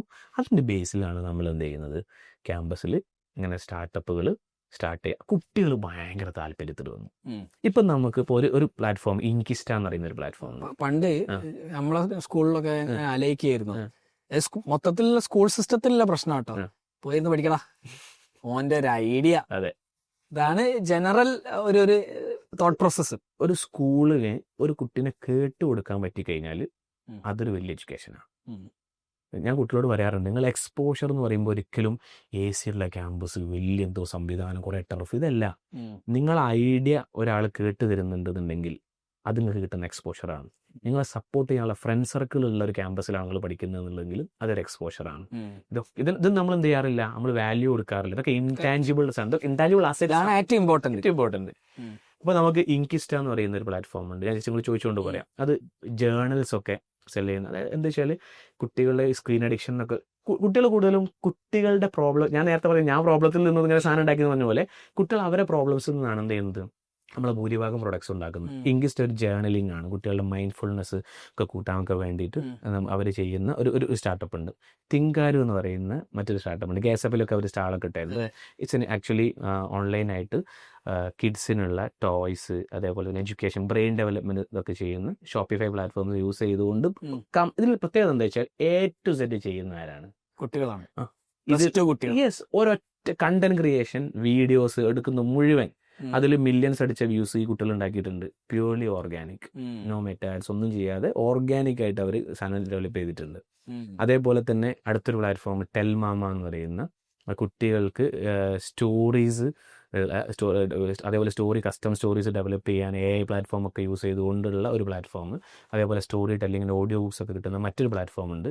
കഫേ റൺ ചെയ്യുന്നുണ്ട്, സ്റ്റോർ റൺ ചെയ്യുന്നത്. ആ കഫേ ഉണ്ടായിരുന്നു KSFL. യെസ്, അതെ. അതിൽ കുട്ടികളാണ് മൊത്തം കാര്യങ്ങൾ ചെയ്യുന്നത്. സ്റ്റോക്ക് എടുക്കുന്നവരാണ്, അതിന് വേണ്ട കാര്യങ്ങളോ. ലാഭം അവർക്ക് കിട്ടോ? ലാഭം അവർക്ക് കിട്ടും. ലാഭത്തിന്റെ എത്ര % അവർക്ക് കിട്ടും. അപ്പൊ കുട്ടികൾ ഇങ്ങനെ ഒരു ആശയമായിട്ട് വരുന്ന സമയത്ത് ആക്ച്വലി ഞങ്ങൾ ഹാപ്പിയാണ്. അപ്പൊ അതുകൊണ്ട് തന്നെ നമുക്ക് ഇൻവെസ്റ്റ് ചെയ്യാൻ എന്തില്ല, മടിയില്ല. അതെ, ഇത് മുന്നോട്ട് കൊണ്ടുപോകാൻ പറ്റും. ഓക്കെ, നൗ കമ്മിങ് ടു കുറെ സ്കൂളുകൾ ഞാൻ ആക്ച്വലി കണ്ടന്റ് ക്രിയേഷൻ വളരെ സീരിയസ് ആയിട്ട് ചെയ്യുന്ന സ്കൂളുകൾ കണ്ടിട്ടില്ല എന്ന് തന്നെ പറയാം. എങ്ങനെയാണ് കാലിഫ് ലൈഫ് സ്കൂൾ കണ്ടന്റിലേക്ക് ഇറങ്ങുന്നത്, അല്ലെങ്കിൽ അംജദ് വഫ എന്ന വ്യക്തി കണ്ടന്റിലേക്ക് ഇറങ്ങുന്നത്? ഓക്കെ, രണ്ടാണ്. പിന്നെ ഞാൻ ആദ്യം സംഭവിച്ചത് സ്റ്റാർട്ടിങ് മുതലേ നമ്മൾ കാലിഫിന്റെ പേജുകളൊക്കെ നല്ല സജീവമായിട്ട് ഇൻസ്റ്റാഗ്രാമിൽ, അങ്ങനെ തന്നെ പറയാം, കാലിഫിന്റെ പേജുകൾ തന്നെയാണ് എന്ത് ചെയ്യുന്നത്, വൃത്തിയിൽ വരുന്നത്. അപ്പം ഞാൻ മനസ്സിലാക്കുന്നത് നല്ല ഓർഗാനിക് ഗ്രോത്ത് ആണ് ഏറ്റവും പ്രധാനം. ഇപ്പൊ കാലിഫിന്റെ നിങ്ങൾ ഇൻസ്റ്റാഗ്രാം പേജ് എടുത്താൽ 32K ഉണ്ട്, ഫേസ്ബുക്കിലും ഉണ്ട്, യൂട്യൂബ് ചാനൽ മോണിറ്റൈസ്ഡ് ആണ്, ഇൻസ്റ്റിറ്റ്യൂഷൻ. അതെ. അപ്പോൾ അതിൽ പ്രധാനപ്പെട്ട സാധനം എന്താ വെച്ച് കഴിഞ്ഞാൽ, നമ്മുടെ സ്കൂളിൽ ഞാൻ ഈ പരസ്യം ചെയ്ത ആൾക്കാർ കൊണ്ടുവരിക എന്നുള്ളതിലപ്പുറത്തെ അത് ബ്രാൻഡിങ്ങിന് വേണം കേട്ടോ, മസ്റ്റാണ്. അതിൽ ഞാൻ പരസ്യം ചെയ്യേണ്ടെന്നല്ല പറയുന്നത്. അതേ സമയത്ത് നമ്മൾ 2 പോളിസികളിലൂടെയാണ്, നമ്മുടെ 2 സ്ട്രാറ്റജികളിലൂടെയാണ് ആൾക്കാർ വരുന്നത്. ഒന്ന് ഈ പറഞ്ഞതുപോലെ വേർഡ് ഓഫ് മൗത്ത്, അതെ. 2 നമ്മുടെ സോഷ്യൽ മീഡിയയിലെ ഓർഗാനിക് കണ്ടന്റ് ആണ്. അപ്പോൾ ആളുകൾക്ക് എന്താണ്, കാലിഫിന്റെ പേജ് ഫോളോ ചെയ്യുന്ന ഒരാൾക്ക് അത് സ്വാഭാവികമായിട്ട് ആര് ഫോളോ ചെയ്യും? പാരന്റ്സും നമ്മുടെ സ്റ്റുഡൻസും ഫോളോ ചെയ്യും. ഇതെല്ലാത്ത ആളുകൾ ഫോളോ ചെയ്യണമെങ്കിൽ എന്ത് വേണം, അവർക്ക് കൂടി എന്തെങ്കിലും നമ്മുടെ പേജിൽ നിന്ന് കിട്ടണം, വാല്യൂ കിട്ടണം. യെസ്. അപ്പോൾ ഒന്നുമില്ല, ഒരു ഫീൽ ഗുഡ് മൊമെന്റെങ്കിലും അവർക്ക് കിട്ടണം. അതെ. അപ്പോൾ ആ രീതിയിൽ നമ്മൾ എന്ത് ചെയ്തു, സ്റ്റാർട്ടിങ് മുതലേ കാലിഫിന്റെ പേജുകളൊക്കെ ആളുകൾക്ക് ഒരു ഉപകാരപ്പെടുന്ന രീതിയിലുള്ള പേജ് എന്നുള്ള രീതിയിലേക്ക് കണ്ടന്റുകൾ ജനറേറ്റ് ചെയ്ത് കൊണ്ടു. അത് സ്റ്റാർട്ടിങ്ങിലൊക്കെ നമ്മൾ പോസ്റ്റേഴ്സും മറ്റ് വീഡിയോസും ഒക്കെ ആയിട്ടുണ്ടായിരുന്നു. പിന്നെ നമ്മൾ ഒരു കോവിഡിൻ്റെ എല്ലാവരും ആ ഇൻസ്റ്റാഗ്രാം റീൽസിൻ്റെ വേവിലേക്ക് വന്നതോടുകൂടി കുറച്ചുകൂടി കുട്ടികൾ ജെന്യുവിനായിട്ട് പറയുന്ന സാധനമാണ് എല്ലാവർക്കും വേണ്ടി. ഇപ്പോൾ ടെസ്റ്റിമോണിയൽ വീഡിയോസ് നമ്മളുടെ കാലിഫിൽ ചെയ്യാനുണ്ട്. ഞാൻ being very Frank, testimonial videos നിങ്ങൾ യൂട്യൂബ് നോക്കിക്കാണാം. ഞാൻ കുട്ടികളോടും പറയും, ക്യാമറമാനോടും പറയും, ഞാനൊന്നും വരുന്നില്ല, കുട്ടിക്ക് ആക്ച്വലി എന്താ പറയാനുള്ളത് ഓല് പറഞ്ഞോട്ടെ. ഞാനോ ടീച്ചേഴ്സോ പറഞ്ഞു കൊടുത്തിട്ട് മറ്റേ പാപ്പിച്ചായൻ അടിപൊളിയാണ് പരിപാടി ഇല്ല. അത് കുട്ടികളോട് ചോദിച്ചാൽ കൃത്യമായിട്ട് മനസ്സിലാക്കാൻ പറ്റും. അപ്പോൾ അതുകൊണ്ടെന്നാണ് കുട്ടികൾ മനസ്സിൽ എടുത്ത് പറയുന്നത്. ഇപ്പം നമ്മൾ ചില ഇൻസ്റ്റിറ്റ്യൂഷൻസിൻ്റെ ഒക്കെ ടെസ്റ്റിമോണിയൽസ് ഒക്കെ കാണുമ്പോൾ നമ്മൾ ശരിക്കും ഇത് മനസ്സിലാവുന്നത് ഇത് പറഞ്ഞ് അതേപോലെ സ്ക്രിപ്റ്റ് ആണ്, അതെ, ആർട്ടിഫിഷ്യൽ ആണെന്ന് പോലെ ബോഡി ലാംഗ്വേജ് ഉണ്ടാവും. പക്ഷെ നമ്മൾ കാണാത്തതുകൊണ്ടെന്ന് വെച്ച് കഴിഞ്ഞാൽ ടെസ്റ്റിമോണിയൽസ് ആണെങ്കിൽ പോലും ഞങ്ങൾ ടെസ്റ്റിമോണിയൽസിലൊക്കെ നല്ല വ്യൂസ് ഉണ്ട്. അതെന്തുകൊണ്ടാണ്? ഓർഗാനിക് ആണ് ഈ സാധനം എന്നുള്ളതുകൊണ്ടാണ്. അപ്പോൾ പിന്നെ നമ്മൾ ആർട്സ് ഫെസ്റ്റിവൽ നടക്കും. ആർട്സ് ഫെസ്റ്റിവൽ ഞങ്ങൾക്ക് കണ്ടന്റ് തരുന്ന ഒരു കണ്ടന്റ് ചാകരയാണ്. ആർട്സ് ഫെസ്റ്റിവൽ മെഷീനാണ്. പക്ഷേ വേറെ ഒന്നുണ്ട്, ആ ലെവലിലുള്ള ആർട്സ് ഫെസ്റ്റ് ആണ്. സാധാരണ നടത്തുന്ന പോലത്തെ വെറുതെ പന്തലിട്ടുള്ള പരിപാടിയല്ല. നമ്മൾ 1ാമത്തെ കൊല്ലം നടത്തിയ എല്ലാ ആർട്സ് ഫെസ്റ്റിനും ഒരു തീം ഉണ്ടാവും. ഒന്നാമതല്ല ഇരട്ടത്താപ്പ്, രണ്ടാമത്തല്ല എന്നുള്ളതാണ് തീം. ഒറ്റപ്പെടുന്നവനെ ചേർത്ത് നിർത്തുന്നു എന്നുള്ളതായിരുന്നു തീം എന്ന് പറയുന്നത്. അപ്പോൾ അതിൻ്റെ ബേസിലാണ് എല്ലാ സാധനങ്ങളും. പിന്നെ കോഡ് ലെറ്ററുകൾ നമ്മൾ സാധാരണ code letter A on the stage അല്ല, code letter A on the stage, code letter E on the stage. ആ ഇതിൽ എല്ലാത്തിലും വ്യത്യസ്തത കൊണ്ടുവന്നു. അടുത്ത വർഷത്തെ സാധനം അങ്ങോട്ട് കത്തി കണ്ണ് എന്നുള്ളതായിരുന്നു തീം. ഒരു വിഷയങ്ങളൊക്കെ ഒരു പക്ഷേ പലരും സോഷ്യൽ മീഡിയയിൽ കണ്ടിട്ടുണ്ടാവും. 4 ബ്ലൈൻഡ്സ് ആയിട്ടുള്ള ടാലൻറ്റഡ് ആയിട്ടുള്ള 4 ആൾക്കാരാണ് നമ്മളെ പ്രോഗ്രാം ഇനാഗുറേറ്റ് ചെയ്ത്. ആ പ്രോഗ്രാമിൽ കുറേ എനിക്കൊന്ന് 3 മില്യണൊക്കെ വ്യൂസ് ഉള്ള 4-5 വീഡിയോസ് വന്നു. നമ്മുടെ കുട്ടികൾ പ്രസന്റ് ചെയ്യുന്ന വീഡിയോസ് ഈ കുട്ടികൾ തന്നെയാണ് ഈ വീഡിയോസ് ഉണ്ടാക്കുന്നതും അതിനുള്ള മീൻസ് മെന്റർ ഉണ്ടാവും മെന്റർ ഉണ്ടാവും, അവരെ സപ്പോർട്ട്, മീഡിയ ടീം അവിടെ ഉണ്ടാവും. അതിന്റെ മറ്റു റീൽസ് മറ്റു വർക്കുകളൊക്കെ ചെയ്യുന്നത് നമ്മുടെ കുട്ടികൾ തന്നെ ആയിരിക്കും. അതായത് പ്രൊഫഷണലി നമ്മൾക്ക് ക്യാമറ, നമ്മുടെ ആർട്സ് ഫെസ്റ്റിനുള്ള ക്യാമറ നമ്മൾ പുറത്തെ ടീമിനോട് കൊണ്ടുവന്നിട്ട് എന്ത് ചെയ്യും, അത് ചെയ്യും. അതിന് ബാക്കി പരിപാടികളൊക്കെ കുട്ടികളാണ് ചെയ്യുക. അപ്പം ഈ അതുപോലെ കുട്ടികളുടെ പ്രോഗ്രാംസ് എന്ന് പറയുന്നത്, ആർട്സ് ഫെസ്റ്റിന് നമ്മുടെ പ്രോഗ്രാംസ് ഒരിക്കലും ഒരു ടിപ്പിക്കൽ പാട്ടും പ്രസംഗം പരിപാടിയല്ല. അതിലടക്കം നമ്മൾ എന്ത് ചെയ്യും, കണ്ടന്റ് ക്രിയേറ്റ് ചെയ്യപ്പെടാനുള്ള രീതിയിലുള്ള സാധനങ്ങൾ ആർട്സ് ഫെസ്റ്റിൽ അടക്കം ഉണ്ടാവും. ഇപ്പോൾ ഫോർ എക്സാമ്പിൾ ഈ പ്രാവശ്യം വൈറലായ ഒരു പ്രോഗ്രാം ജംഗിൾ ടോക്ക് എന്ന് പറയുന്ന ഒരു പ്രോഗ്രാമാണ്. നമ്മൾ പണ്ട് ബാലരമേൻ്റെ ഒക്കെ ബാക്കിൽ ഒരു പ്രോഗ്രാം ഉണ്ടായിരുന്നു, മൃഗാധിപത്യം വന്നാൽ എന്ന് പറഞ്ഞിട്ട്. ആരും വായിക്കാറുണ്ടായിരുന്നു? ഞാൻ ബാലഭൂമിയുടെ അതിന്റെ ബാക്കിൽ മൃഗാധിപത്യം വന്നാൽ, അതായത് നമ്മളെപ്പോലെ മൃഗങ്ങളായാലും. അപ്പൊ ആ ഒരു പ്രോഗ്രാം നമ്മളൊരു പ്രോഗ്രാമായിട്ട് കൊണ്ടുവന്നു. അപ്പൊ ഇവരെന്ത് ചെയ്യും, ഇവർ ഓരോരുത്തർ പിന്നെ കോസ്റ്റ്യൂം ഒക്കെ ഇട്ട് വരും. ഒരാൾ സിംഹമായിരിക്കും, ഒരാൾ പുഴുവായിരിക്കും, ഓരോ കോസ്റ്റ്യൂം എന്നിട്ട് അവരായിട്ട് സംസാരിക്കണം. അപ്പോൾ ഇത് ഭയങ്കരമായിട്ട് ക്ലിക്കായി, ഇൻസ്റ്റാഗ്രാമിലും ഇതിലൊക്കെ വൈറലായി. കാരണം ആളുകൾക്ക് വെറൈറ്റി കണ്ടന്റ് അല്ലേ. അപ്പൊ ഇങ്ങനെ പ്രോഗ്രാംസിലടക്കം വ്യത്യസ്തത കൊണ്ടുവരാനുള്ള നിരന്തരമായ ശ്രമങ്ങൾ എന്ത് ചെയ്യും, നടന്നുകൊണ്ടേയിരിക്കും. അപ്പം ഈ ആർട്സ് ഫെസ്റ്റിലടക്കം പ്രോഗ്രാംസ് എന്താണ്, ഒരു ടിപ്പിക്കൽ പ്രസംഗമല്ല. അത് ആർക്കാ കേൾക്കേണ്ടത്? ChatGPT പറഞ്ഞു കൊടുത്തുന്ന ഒരു സാധനം ഒരു കുട്ടി ഇങ്ങനെ പ്രസംഗിക്കുന്ന ആർക്കാ കേൾക്കണ്ടല്ലേ? ആളുകൾ കുറച്ചുകൂടി റോ സാധനം കേൾക്കണം, അവരായിട്ട് റിലേറ്റ് ചെയ്യാൻ പറ്റുന്ന സാധനങ്ങൾ കേൾക്കണം. അങ്ങനെയുള്ള കുറേ ഇവന്റുകളാണ് എന്ത് ചെയ്തത്, നമ്മൾ അതിൽ കൊടുത്തു. ഈ വർഷത്ത് കാക്കയായിരുന്നു തീർന്നു. കറുപ്പിന്റെ ഒരു പ്രതീകമാണ് ആളുകൾ മാറ്റി നിർത്തുന്നത്. കാക്കയുടെ ഈ പ്രോഗ്രാമിൽ ഇതുപോലത്തെ കുറേ മത്സരങ്ങൾ വരുന്നു. എങ്ങനത്തെ മത്സരങ്ങളുണ്ടോ അതിൻ്റെ അകത്ത്? ഇപ്പൊ ഞാനീ പറഞ്ഞ ഒരു മത്സരം എന്ന് പറയുന്നത്, ഞാനീ പറഞ്ഞ ജംഗിൾ ടോക്ക് പറഞ്ഞു. അതേപോലെ അടുത്തൊരു മത്സരം ഞാൻ പറഞ്ഞുതരാം. ഡിസോർഡേഴ്സ് ഇല്ലേ, നമ്മൾ പറയുന്ന ബൈപ്പോളർ ഡിസോർഡർ, പിന്നെ ADHD, പിന്നെ OCD, ഒബ്സസീവ് കമ്പൽസീവ്, ഇവരൊക്കെ ഇന്റർവ്യൂ ചെയ്താൽ എങ്ങനെ ഉണ്ടാവും? അപ്പോൾ ഒരു കോമ്പറ്റീഷൻ അതാ. അതായത് OCD-നെ ഞാൻ ഇന്റർവ്യൂ ചെയ്യാം, അപ്പോൾ നിങ്ങൾ OCD ആയിട്ട് സംസാരിക്കണം. അപ്പോൾ അതിലൂടെ എന്ത് ചെയ്തു, ഈ OCD എന്ന് പറയുന്നത് എന്താണ്, ഡിപ്രഷൻ എന്താണ്, കുട്ടികൾ പഠിക്കുകയും ചെയ്യുന്നു, പുറത്തുള്ള ആളുകളെ നമുക്ക് എഡ്യൂക്കേറ്റ് ചെയ്യാനും പറ്റുന്നു.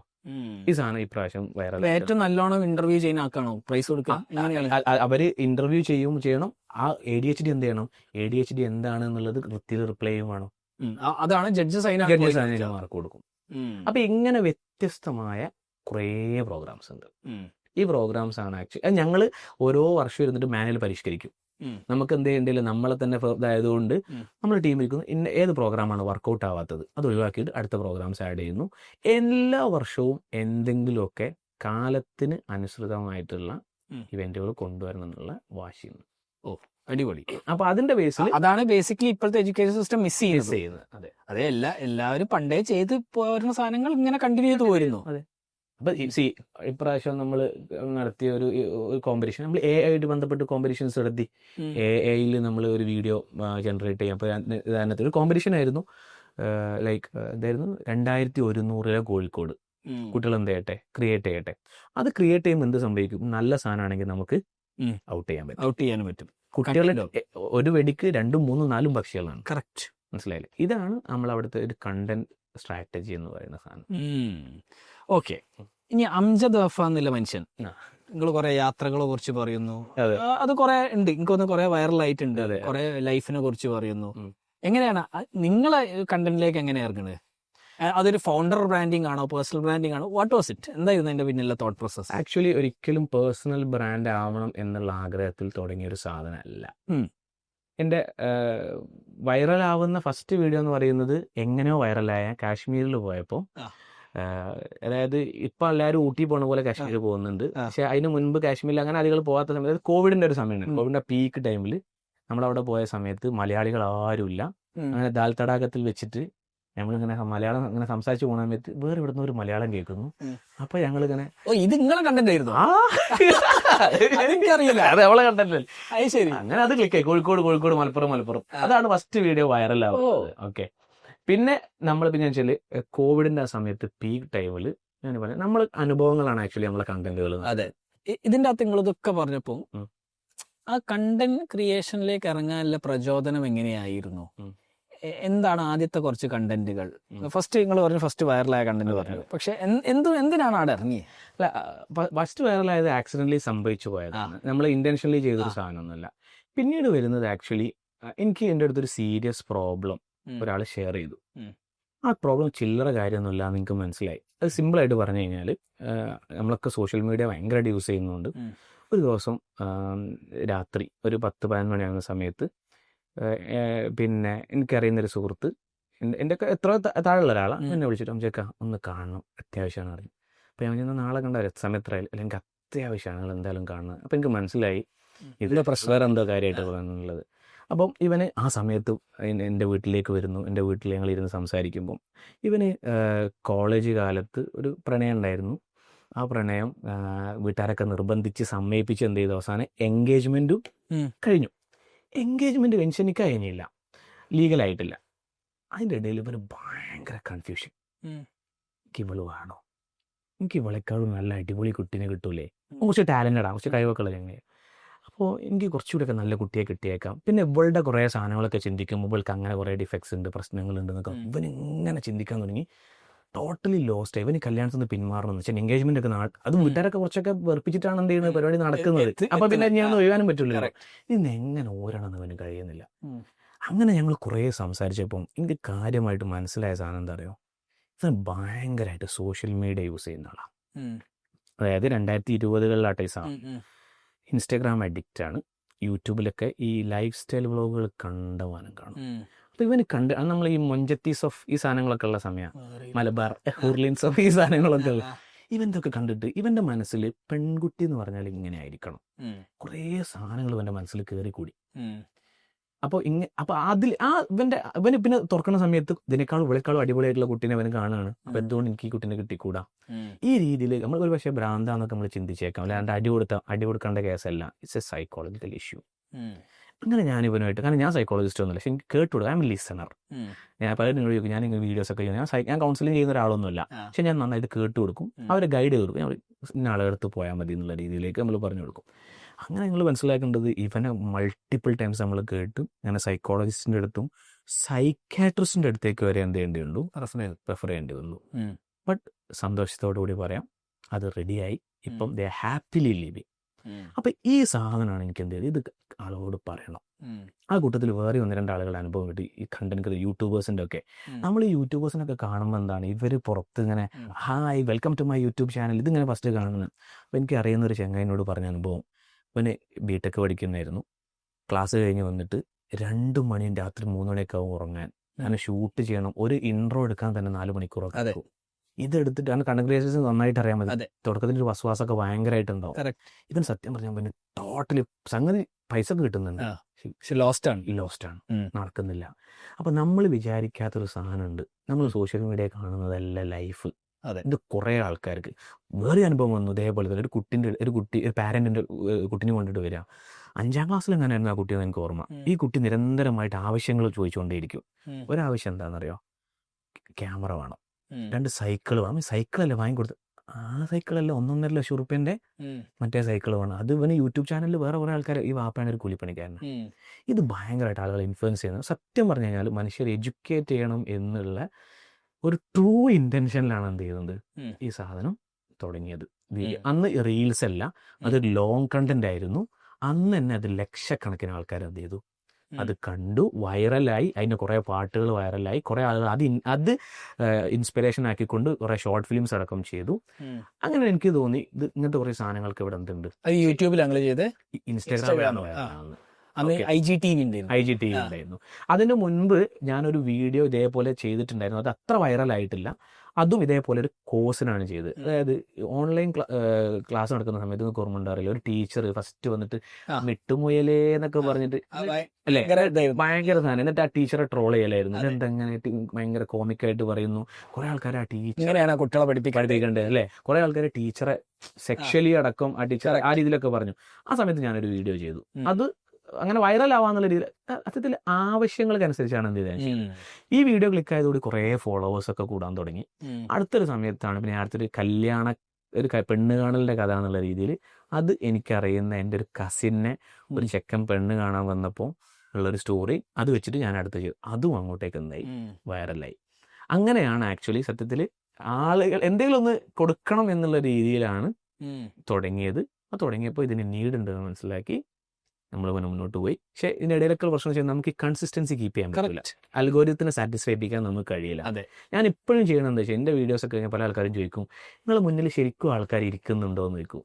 അതായത് എൻ്റെ വീഡിയോസൊക്കെ കണ്ട് ഞാൻ ആരോടോ സംസാരിക്കുന്നത്, ഞാൻ ഡയറക്റ്റ്ലി ക്യാമറനെ ഫേസ് ചെയ്യുന്ന വീഡിയോ ഒക്കെ വളരെ കുറവാണ്. അതെന്തുകൊണ്ടാണ് ചോദിച്ചാൽ അങ്ങനെ ഇരിക്കാനുള്ള സമയമില്ലാത്തതുകൊണ്ടാണ്.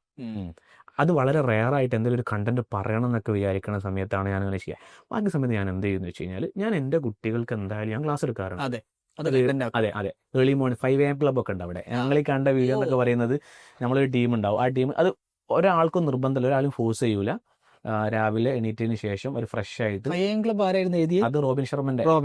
അപ്പൊ ആ 5 മണിക്ക് എഴുന്നേൽക്കുന്ന കുട്ടികളുടെ ഒരു ക്ലബ്ബ് ഉണ്ടാക്കി അവർ വരും. ഞാൻ ആ കുട്ടികൾക്ക് എന്ത് ചെയ്യും, എക്സ്ക്ലൂസീവ് ആയിട്ടുള്ള, കാരണം അവർ ഞാൻ എന്ത് പറയുന്നതിനും, കാരണം രാവിലെ എണീക്കുന്നിടത്തുണ്ടെന്നുണ്ടെങ്കിൽ അവൻ എന്തിനും വർക്കൗട്ട് ചെയ്യിപ്പിക്കാൻ പറ്റുന്നതാണ് അതിന്റെ. അപ്പോൾ അങ്ങനെയൊക്കെ ഞാൻ ക്ലാസ് എടുക്കുന്ന കുറേ കാര്യങ്ങളാണ് ആക്ച്വലി എന്ത് ചെയ്യുന്നത്, ഞാനതെല്ലാം റെക്കോർഡ് ചെയ്യും.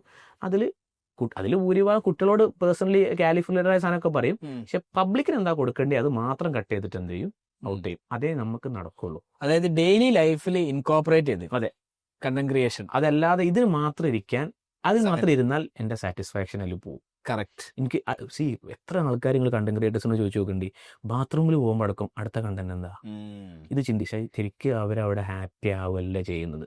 ഈ സ്റ്റാൻഫോർഡ് യൂണിവേഴ്സിറ്റിയുടെ ഒരു പഠനമുണ്ട്, ഡെക്ക് സിൻഡ്രോം എന്ന് പറയുന്ന ഒരു സിൻഡ്രോം തന്നെ പറയുന്നുണ്ട്.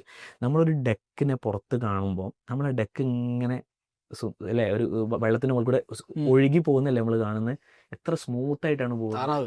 താറാവ് സ്വിമ്മിംഗ് പൂളിന്റെ ഡെക്കാണോ വേറെന്തോ ഡെക്കാണോ താറാവ് അങ്ങനെ തന്നെ പറയാം. അപ്പോൾ പക്ഷെ ആ താറാവ് മുന്നോട്ട് നീങ്ങാൻ വേണ്ടി വെള്ളത്തിന്റെ അടിയിൽ കാലുകൊണ്ട് എടുക്കുന്ന ഒരു എഫേർട്ട് ഉണ്ട്, ഇതാരും കാണുന്നില്ല. ഇതാണ് കണ്ടന്റ് ക്രിയേറ്റേഴ്സിന്റെ ഭൂരിഭാഗം ആളുകൾ.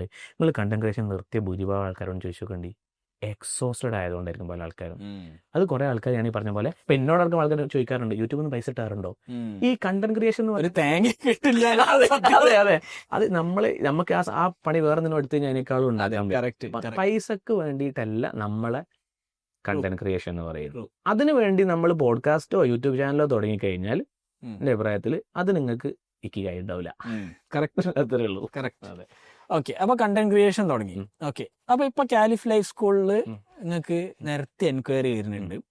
അപ്പൊ എന്താണ് അടുത്ത, വാട്ട് ഈസ് നെക്സ്റ്റ്? സത്യത്തിൽ നമ്മളുടെ ടൈമാണ് ഇപ്പോൾ. ഈ ടൈമിൽ നമുക്കുള്ള റിക്വയർമെന്റ് അല്ലെങ്കിൽ ആളുകൾക്ക് അഡ്മിഷൻ കൊടുക്കാൻ പറ്റുന്നില്ല എന്നുള്ള ഒരു സങ്കടം ഉണ്ട്. അഡ്മിഷൻസ് ഒക്കെ എത്രയോ മുൻപ് ക്ലോസ് ചെയ്യേണ്ടി വരുന്നു. പിന്നെ ഈവൻ ഇപ്പം നമ്മളിപ്പം +1 എടുക്കുന്ന 10th സ്കോറാണല്ലോ ഏറ്റവും പ്രധാനം. അപ്പം ഞങ്ങൾ 10th മാർക്ക് നോക്കിയിട്ടല്ല എന്ത് ചെയ്യാറില്ല, എടുക്കാറില്ല. അതിനർത്ഥം ജനുവരിയിൽ ഇപ്പൊ സമയത്തൊക്കെ അഡ്മിഷൻ നടക്കുന്നത്. ഇപ്പൊ അടുത്ത വർഷത്തേക്കുള്ള +1 അഡ്മിഷൻ ജൂണിൽ തുടങ്ങുന്ന ക്ലാസ് പകുതി അഡ്മിഷൻസ് എന്ത് ചെയ്യുന്നു, ക്ലോസ് ചെയ്തു. അപ്പൊ ഇപ്പോഴുള്ള ഇൻഫ്രാസ്ട്രക്ചറിന് ഇതുള്ളതുകൊണ്ടാണ്. പക്ഷെ നമ്മൾ എന്ത് ചെയ്യുന്നു, ഇൻഷാ അല്ലാഹ് പുതിയ ക്യാമ്പസ് മുക്കത്ത് കൂടരഞ്ഞിയിൽ ഒരു വിശാലമായ 6 ഏക്കറിൽ ഏകദേശം 2 ലക്ഷത്തോളം സ്ക്വയർ ഫീറ്റിൽ വലിയ ക്യാമ്പസ്. എന്നോട് ആൾക്കാർ 2 ലക്ഷം സ്ക്വയർ ഫീറ്റ് ഒക്കെ എന്തിനാന്ന് ചോദിച്ചു. അപ്പൊ ഞാൻ നേരത്തെ പറഞ്ഞ സാധനമുണ്ട്, ഞങ്ങൾക്ക് ടെക്സ്റ്റ് ക്ലാസ് റൂം മാത്രം പോരാ. നമ്മൾ ഈ പറഞ്ഞല്ലോ ഒരു എക്കോസിസ്റ്റം അവിടെ ഉണ്ടാവണം. അവിടെ എല്ലാ സാധനം, ഒരു കുട്ടി അവിടെ വന്നു കഴിഞ്ഞാൽ അവന് ജീവിക്കാൻ ആവശ്യമായ എല്ലാ സാധനം. ഇപ്പൊ കഫേ ഞാൻ മനസ്സിലാക്കുന്ന ഒരു ക്യാമ്പസിന്റെ ഇന്റഗ്രൽ പാർട്ടാ. ഞങ്ങളെ ക്യാമ്പസിൽ ഏറ്റവും കൂടുതൽ എന്തുകൊണ്ട് സ്റ്റാർട്ടപ്പുകൾ വരുന്നത്, കുട്ടികൾ വൈകുന്നേരം ആകുമ്പോൾ എന്ത് ചെയ്യും, കുറച്ച് കുട്ടികൾ അപ്പുറത്ത് ഫുട്ബോൾ കളിക്കും, ചായ കുടിക്കാൻ. എവിടെ നമ്മളെ ക്യാമ്പസിൽ തന്നെ നടത്തുന്നത് കുട്ടികൾ തന്നെയാണ്. അപ്പൊ ആ ചായ ടോക്കിൽ എന്തുണ്ടാവും, ബിസിനസ് ഐഡിയ വരും. അപ്പൊ ഇങ്ങനത്തെ രോമാഞ്ചമുണ്ട്. അതെ, അവിടെ അത് റൺ ചെയ്യുന്നതും കുട്ടികൾ, അതിലെ കസ്റ്റമേഴ്സും കുട്ടികൾ, അവിടെ നിന്ന് പുതിയ പുതിയ ആശയങ്ങൾ ഉണ്ടാവണം. അപ്പൊ ഈ ആശയങ്ങളൊക്കെ എക്സിക്യൂട്ട് ചെയ്യാൻ നമുക്ക് എന്ത് വേണം, സ്പേസ് വേണം. നമ്മൾ ഒരിക്കലും സ്കൂളിനെ ഞാൻ എവിടെ ഒരു പരസ്യം കാണാൻ കണ്ടിരുന്നു, 4 ചുമരുകൾക്കുള്ളിൽ നിങ്ങളുടെ സ്വപ്നം വാർക്കും. 4 ചുമരുകൾക്കുള്ള സ്വപ്നം വാർക്കാൻ കഴിയൂല. ചുമരുകൾക്ക് അപ്പുറത്താണ് എന്തുള്ളത്, ടെക്സ്റ്റ് ബുക്കുകൾക്ക് അപ്പുറത്താണ് സ്കൂളുള്ളത്. അപ്പോൾ നമ്മുടെ അടുത്ത പ്ലാൻ എന്ന് പറയുന്നത് കൂടരഞ്ഞിയിൽ, മുക്കം കൂടരഞ്ഞിയിൽ വലിയൊരു ക്യാമ്പസ് വർക്കിംഗ് ആണ്. ഇൻഷാ അല്ലാഹ് അതിൻ്റെ ഇടയിൽ ഒരു പക്ഷേ മറ്റൊരു ക്യാമ്പസ് കൂടി നമുക്ക് എന്ത് ചെയ്യണം വരുന്നത്. അപ്പോൾ വിത്തിൻ 3 ഇയേഴ്സിൻ്റെ ഉള്ളിൽ ഒരു 2 ക്യാമ്പസ് കൂടി വരുന്ന രീതിയിലാണ്. ഓക്കെ, അപ്പൊ നിങ്ങൾ ഈ ക്യാമ്പസുകൾ ഉണ്ടാക്കുമ്പോൾ ഇതിൻ്റെ അകത്ത് ഏറ്റവും വലിയൊരു ചലഞ്ച് എന്ന് പറഞ്ഞു കഴിഞ്ഞാൽ, ഞാൻ മനസ്സിലാക്കിയിടത്തോളം ക്യാമ്പസ് ഉണ്ടാക്കണോ അല്ലെങ്കിൽ ഇൻവെസ്റ്റേഴ്സ് കൊണ്ടുവരണോ അല്ല, മെന്റേഴ്സിന് തപ്പണതായിരിക്കും. അതെങ്ങനെ നിങ്ങൾ സോൾവ് ചെയ്യുന്നത്? ഈ പോഡ്കാസ്റ്റിന് പുറമെ നമ്മൾ ശരിക്കും എന്താ ചെയ്യുന്നതെന്ന് ചോദിക്കുന്ന കുറേ ഓഡിയൻസ് നമുക്കുണ്ട്. ഒന്ന്, നമുക്കൊരു പെയ്ഡ് വാട്സാപ്പ് ഗ്രൂപ്പ് ഉണ്ട്. അതിൻ്റെ അകത്ത് കേരളത്തിലെ ഓൺലൈൻ ബിസിനസ് രംഗത്ത് പ്രവർത്തിക്കുന്ന store owners, marketers, tech experts, investors ഒക്കെ ഉള്ള ഒരു വാട്സാപ്പ് ഗ്രൂപ്പാണ് അത്. 2, ഓൺലൈൻ സ്റ്റോർ എങ്ങനെ ഈസി ആയിട്ട് ബിൽഡ് ചെയ്യാം എന്നൊരു കോഴ്സ് നമ്മൾ ചെയ്യുന്നുണ്ട്. 3, നമുക്ക് ഏത് എക്സ്പേർട്സ് നമ്മളെ പോഡ്കാസ്റ്റിൽ വന്ന ഏത് എക്സ്പേർട്സായിട്ട് നിങ്ങൾക്ക് 1-on-1 മെൻറ്റർഷിപ്പ് ചെയ്യാൻ പറ്റുന്ന ഒരു പ്ലാറ്റ്ഫോം ഉണ്ട്. 4, ഇതൊക്കെ കണ്ടും പഠിച്ചും നിങ്ങൾക്ക് സ്വന്തമായിട്ട് എന്തെങ്കിലും തുടങ്ങാം, അല്ലെങ്കിൽ ഓൾറെഡി തുടങ്ങിയിട്ടുണ്ട് പക്ഷേ ഹെൽപ്പ് വേണം.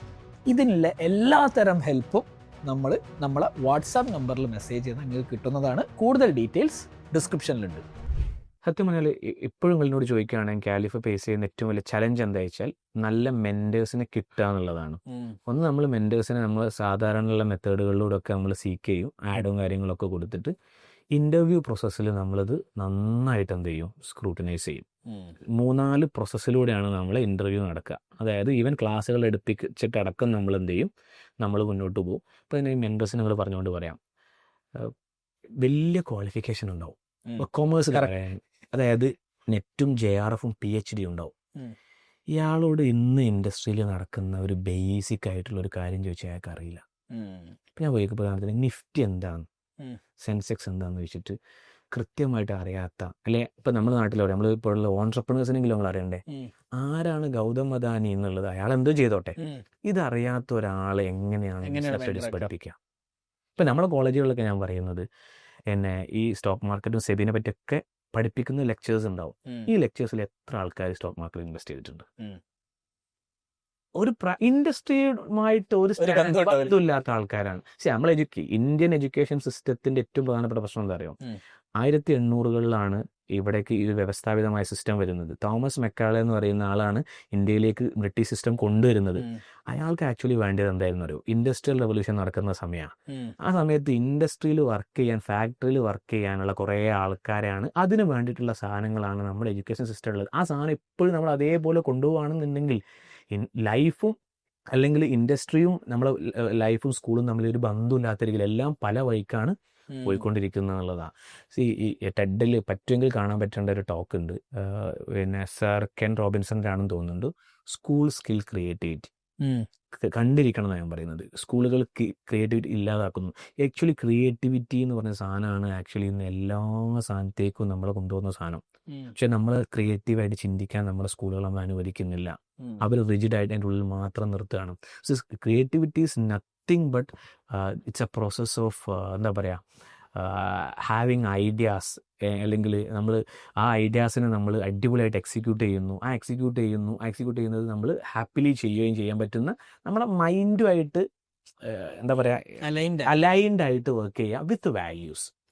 ഇത് ചെയ്യാൻ പറ്റുമ്പോൾ ക്രിയേറ്റിവിറ്റി ഉണ്ട് എന്ന് ഡെവലപ്പ് ചെയ്യാൻ പറ്റും. ക്രിയേറ്റിവിറ്റി എന്ന് പറയുമ്പോൾ എല്ലാവരും മനസ്സിലാക്കിയിരിക്കുന്നത് അറിയോ, വരക്കുക, അതല്ല ക്രിയേറ്റിവിറ്റി, അതൊരു ഭാഗം മാത്രമാണ്. അപ്പം ക്രിയേറ്റീവ് ആയിട്ടുള്ളൊരു സ്പേസ് സ്കൂളുകൾക്ക് കൊടുക്കാൻ പറ്റണം.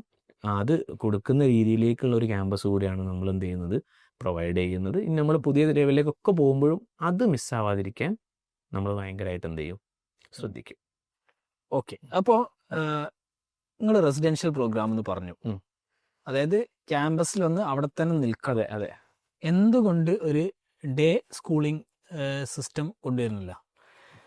കൊണ്ടുവരൂല എന്ന് പറയുന്നില്ല, നിലവിലില്ല എന്നാണ് പറയുന്നത്. അതിൽ പ്രധാനപ്പെട്ട ഒരു കാരണം ഞാൻ പറഞ്ഞു, ഞങ്ങൾ കാര്യമായിട്ട് എയിം ചെയ്തിരുന്ന സ്റ്റാർട്ടിങ്ങിൽ നമ്മൾ ബുദ്ധി ഉറച്ചതിന് ശേഷം കുട്ടികളെ മോൾഡ് ചെയ്യുക എന്നുള്ള രീതിയിലാണ് നമ്മുടെ ഒരു എയിം വരുന്നത്.